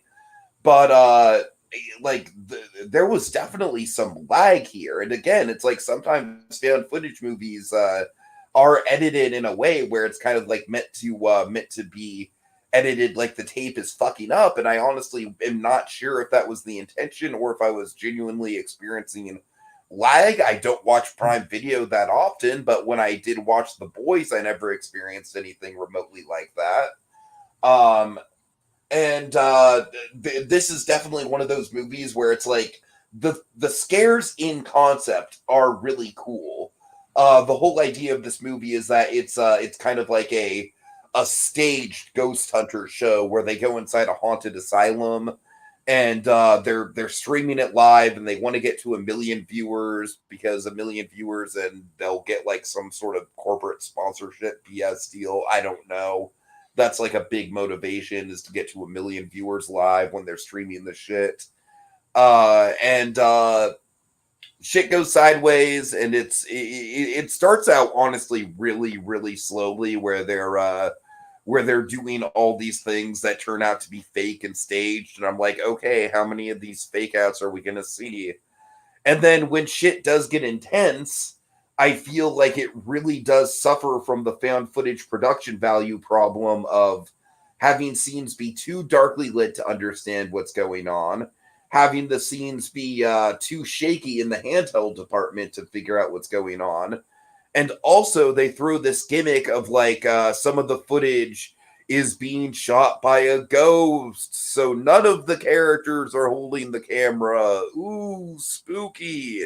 Except it's not really spooky at all. It just kind of throws off the continuity of the cameras even more. So, I mean, conceptually, I can kind of see how some of these scares would be really effective. Maybe if I was watching this, like, not on a laptop, but like in a big screen TV surround sound setup, maybe it'd be a lot better. But for me, Dragon, I gotta be honest with you, man. This might be one of my least favorite found footage movies. Like, I really thought it was kind of an example of like what can go wrong with the genre when you don't get your pacing and your production values right. Like, I really did not enjoy watching this. And it's a shame, because I was pretty hyped up after I heard that person hype it up for me. So yeah, I don't know. Anyways. All right, well, that brings us to the end of our regularly scheduled programming. All right, best and worst. What do you got? Okay, let's see. Best. Oh, geez. I think we should probably get rid of the scrolling. You are right. We should. All right, let's see. Best is probably gonna be. So I'm just double checking my catch up here, because I think something might sneak in there. I mean, I enjoyed Real Life, but I don't know if that's. I mean, I'm probably gonna say the Sea Beast. I think the Sea Beast is probably the best thing I saw. I would go the Sea Beast, because like I want to put it on my best, but I'm such a Jordan Peele ho that I need to put Nope on my best. Yeah, go stand on the corner. All right. Worst, I think. I don't know if we're in agreement here, but I mean, it's probably gonna be Sing 2, right? Oh man.